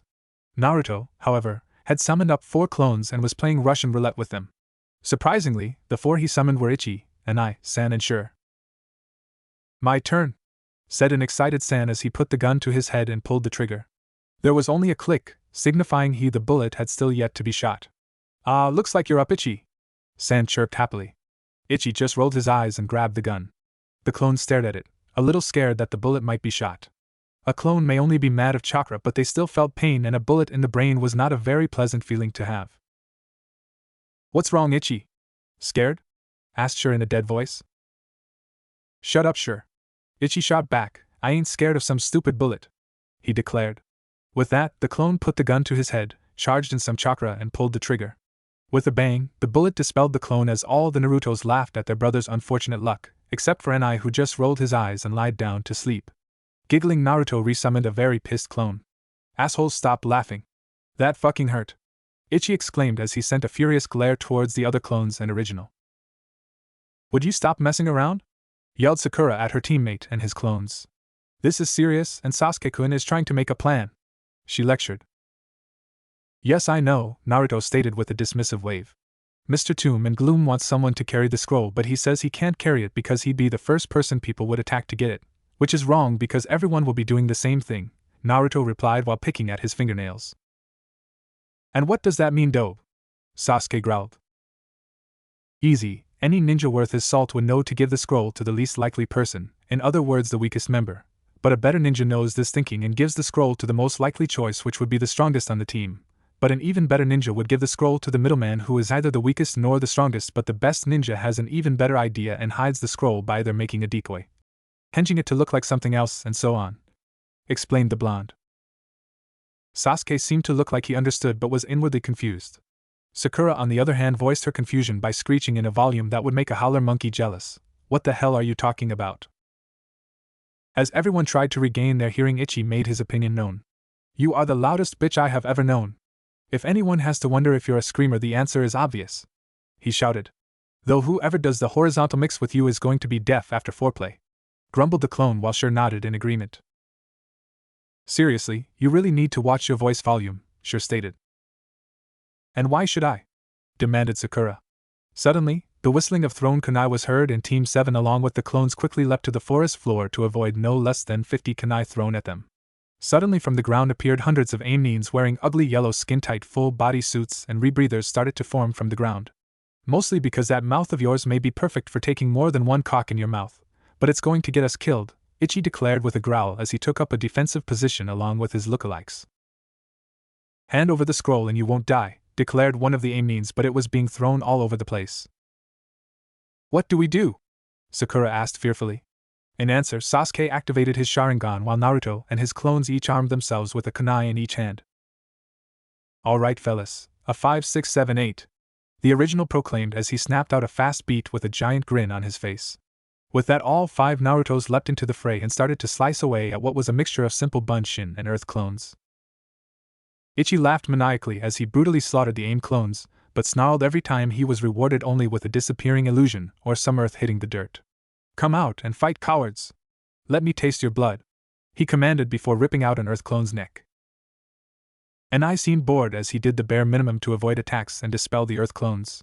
He yawned as an Earth clone tried to decapitate him but avoided the strike by barely leaning back, then dispelled the clone with a simple kick to the family jewels. Troublesome, he muttered before backhanding another simple Bunshin. San and I were working back to back as they played a game of 20 questions. Are you male? San asked while stabbing 2 clones. Yes, replied the logical clone as he parried a strike, then kicked the Earth clone away. Are you a Konoha shinobi? Yes. Do you hide most of your face? San asked while uppercutting a simple Bunshin. Hi, replied the logical clone. Are you Kakashi? Finished San as he used a shadow spike to kill another Earth clone.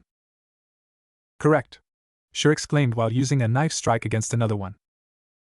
The original was laughing as he swung a shadow sword around, cutting left and right with seeming no regard to any danger sent his way. For the most part, the boy seemed drunk as he swung the wind-infused shadow sword around. Ring around the rosy. Pockets full of posies. Ashes, ashes we all fall down, sang the blonde as he spun, sending a burst of wind chakra through his sword, cutting through the last of the clones near him. Where are they? Sasuke thought as watched the battle. Throughout the entire battle the boy had used his Sharingan to try and find the source of the seemingly endless clones, but he had found nothing but chakra constructs. They must be attacking from a distance, Sasuke realized. This time he looked at a clone and found a small trail of chakra leading back towards a large branch covered with leaves. Smirking, the boy did some quick hand seals before inhaling deeply. Katan, Spitfire Jutsu, Sasuke declared as he spat a fireball into the hiding place. Eyes widening in fear, the 3 Amnines jumped from their hiding place out into the open. Before they could say anything, they found themselves being attacked by a very bloodthirsty Ichi. Finally! Roared the clone in satisfaction. With that, the blonde grabbed one of the Amnine, quickly slicing the tendons in the shinobi's legs and yanking with all his might on the arms of the Nin, causing them to pop out of their sockets rather painfully if the unfortunate ninja's screams were anything to go by. His teammates rushed to help but found themselves being held in place by the other shadow clones via the Nara clan-style shadow possession jutsu. Just sit back and enjoy the show, the original declared before turning back to Ichi. No! Please stop! Begged the ninja. Mercy! He cried. All out of mercy, Ichi grunted as he sat on the Amnine's back. He then grabbed the sides of the ninja's head and began to pull. All we have left is bladeless decapitation, he roared with primal glee. And with that, Ichi ripped the screaming ninja's head off, pulling the spine out with it. For a second, a strangled scream tore from the ninja's body while the face contorted into a visage of agonizing pain. Spraying a fountain of blood, the body fell to the ground, spraying all of its precious floods on the forest floor while the light in the ninja's eyes faded but the face stayed the same. Look like you're out of the game, Ichi whispered as he panted. The clone was currently coming down from his adrenaline high he had gathered from fighting and killing the ninja whose head was now in his hand. With a grin, Ichi grabbed the spine that was sticking out of the head still and swung it like a club. With a sickening splat, The organic weapon smashed against a tree and exploded in a shower of blood, bones, and brain matter. Well, I'm satisfied, see you guys later, Ichi said in a happy chirp before dispelling. Shrugging, Naruto pulled out his gun and killed the other two Nins with a bored look while his other clones dispelled as well. You have some serious problems, Dobe, Sasuke stated as he sent a disgusted look towards the remains of their enemies. Sakura just looked pale and ready to puke at a moment's notice. This coming from the boy whose family used their insane founder's plot to take over and enslave its own comrades with the unwilling help of a smoking hot demon and an eye that requires you to kill your best friend just to upgrade then go blind every time you use them, Naruto replied coolly as he started to search for the scroll, smirking slightly as he saw Sasuke tense up and dart his eyes towards Sakura nervously. And don't even get me started on your obsession to kill your brother, the only competent Uchiha, and the fact you throw every girl who approaches you away then go after the women who want nothing to do with you. Sighing, Naruto frowned as he pulled up a heaven scroll.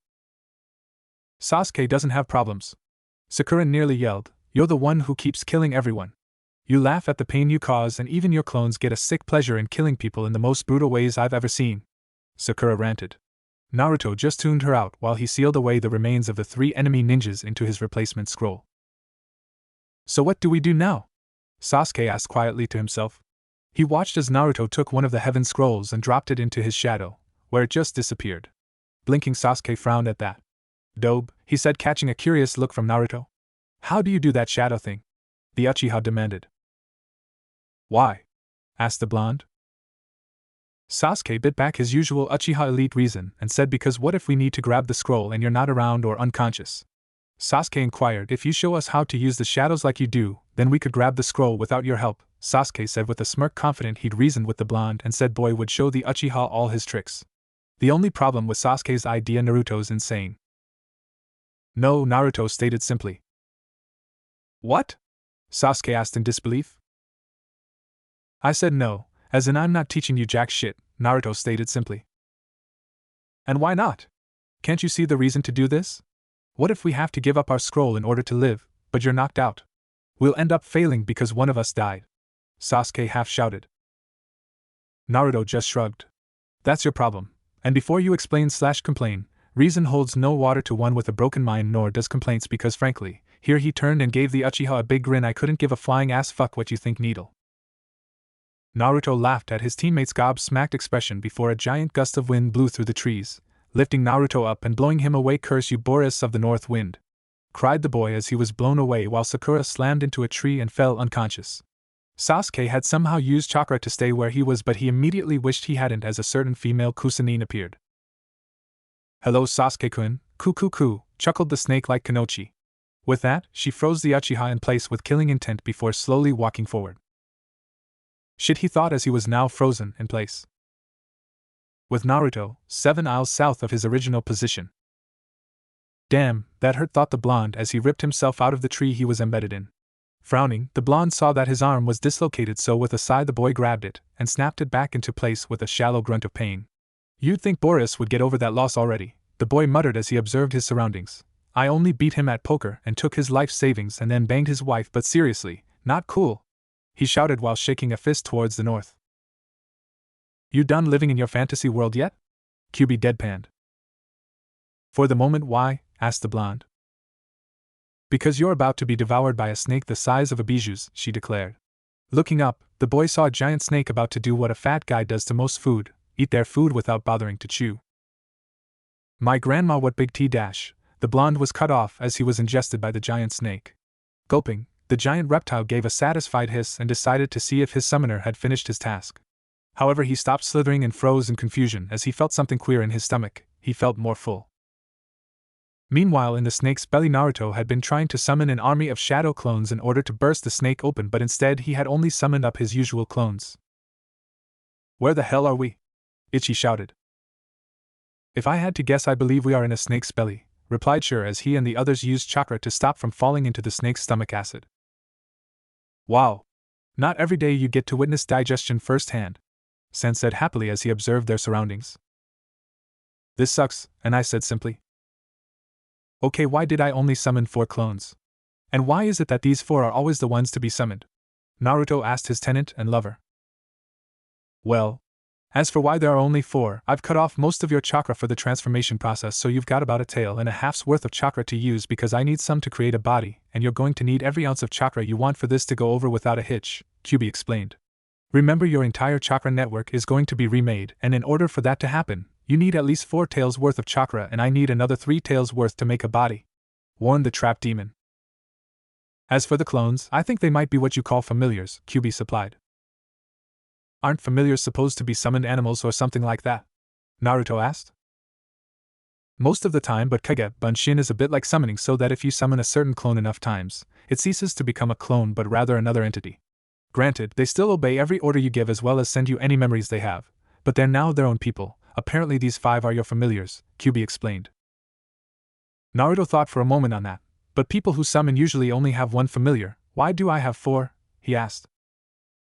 Normal people have 1 familiar. You summon 5 clones as easily as someone makes 1 clone. And seeing as Kage Bunshin is just a bastardized version of a summoning and cloning technique, it's not impossible for you to have familiars like this, she stated in a somewhat annoyed voice. If you're done, we might want to get out of here, seeing as you're going to go through the transformation process in less than say an hour, she shouted. One more question, the blonde replied. Where the hell do the clones go when they disappear? She started only to blink and ponder on that question. Where did they go? She would have said they just vanished and were born from different parts of Naruto's personality and thoughts, with the chakra creating their body and minds, but that didn't seem correct. Clones only knew what the original did and could use that info in any way they wished, which led them to have independent thought, which allowed them to be able to gather info. Yet these 4 clones had shown that they knew things that the original didn't, a prime example being that I, the lazy clone, figured out you could combine shadow chakra with wind chakra. The thing was, Naruto hadn't even known you could combine elements like that. Hell, he didn't even know how to channel wind chakra yet. When I dispelled, he figured out how. Kyuubi would have dismissed it that Naruto had read it somewhere, but to manipulate wind chakra, even with an army of shadow clones, took at least a month to grasp and another week to master. Yet I had easily been able to manipulate both shadow and wind. The only logical conclusion was that Ichi, San and Sure weren't clones. I have no idea, Kyuubi responded. Naruto just shrugged and decided it was a mystery to be solved at another time. Right now they had to get out of this snake and back to their teammates. Okay guys, we need a plan to get out of here, and I don't think using the entrance or exit is a good idea, the original said to his lookalikes. Any suggestions? We could try to make him vomit us up, San chipped in. The stomach acid would rise and most likely kill us if we tried that, Sure explained. Then why don't we just use the shadows and walk out? Asked Ichi. No shadows are in here because there's no light, and I drawled. Well then what can we do? The original asked. There was quiet for a bit before Ichi gained a devilish smile. Then let's try doing this, he roared with glee. Before anyone knew what was happening, the violent clone had taken every bit of chakra it had and started to spin it in between his hands. Grinning madly, the boy then channeled wine chakra into it, causing a sharp whistling sound to be heard and for the chakra to form what appeared to be a buzzsaw. With a roar, Ichi charged with his new weapon and plunged it into the walls of the snake's stomach. At first, nothing happened. Then, the blade cut through the snake before it exploded due to lack of chakra control. The snake itself would have roared in pain, but it could only hiss in agony as the other Narutos made their escape.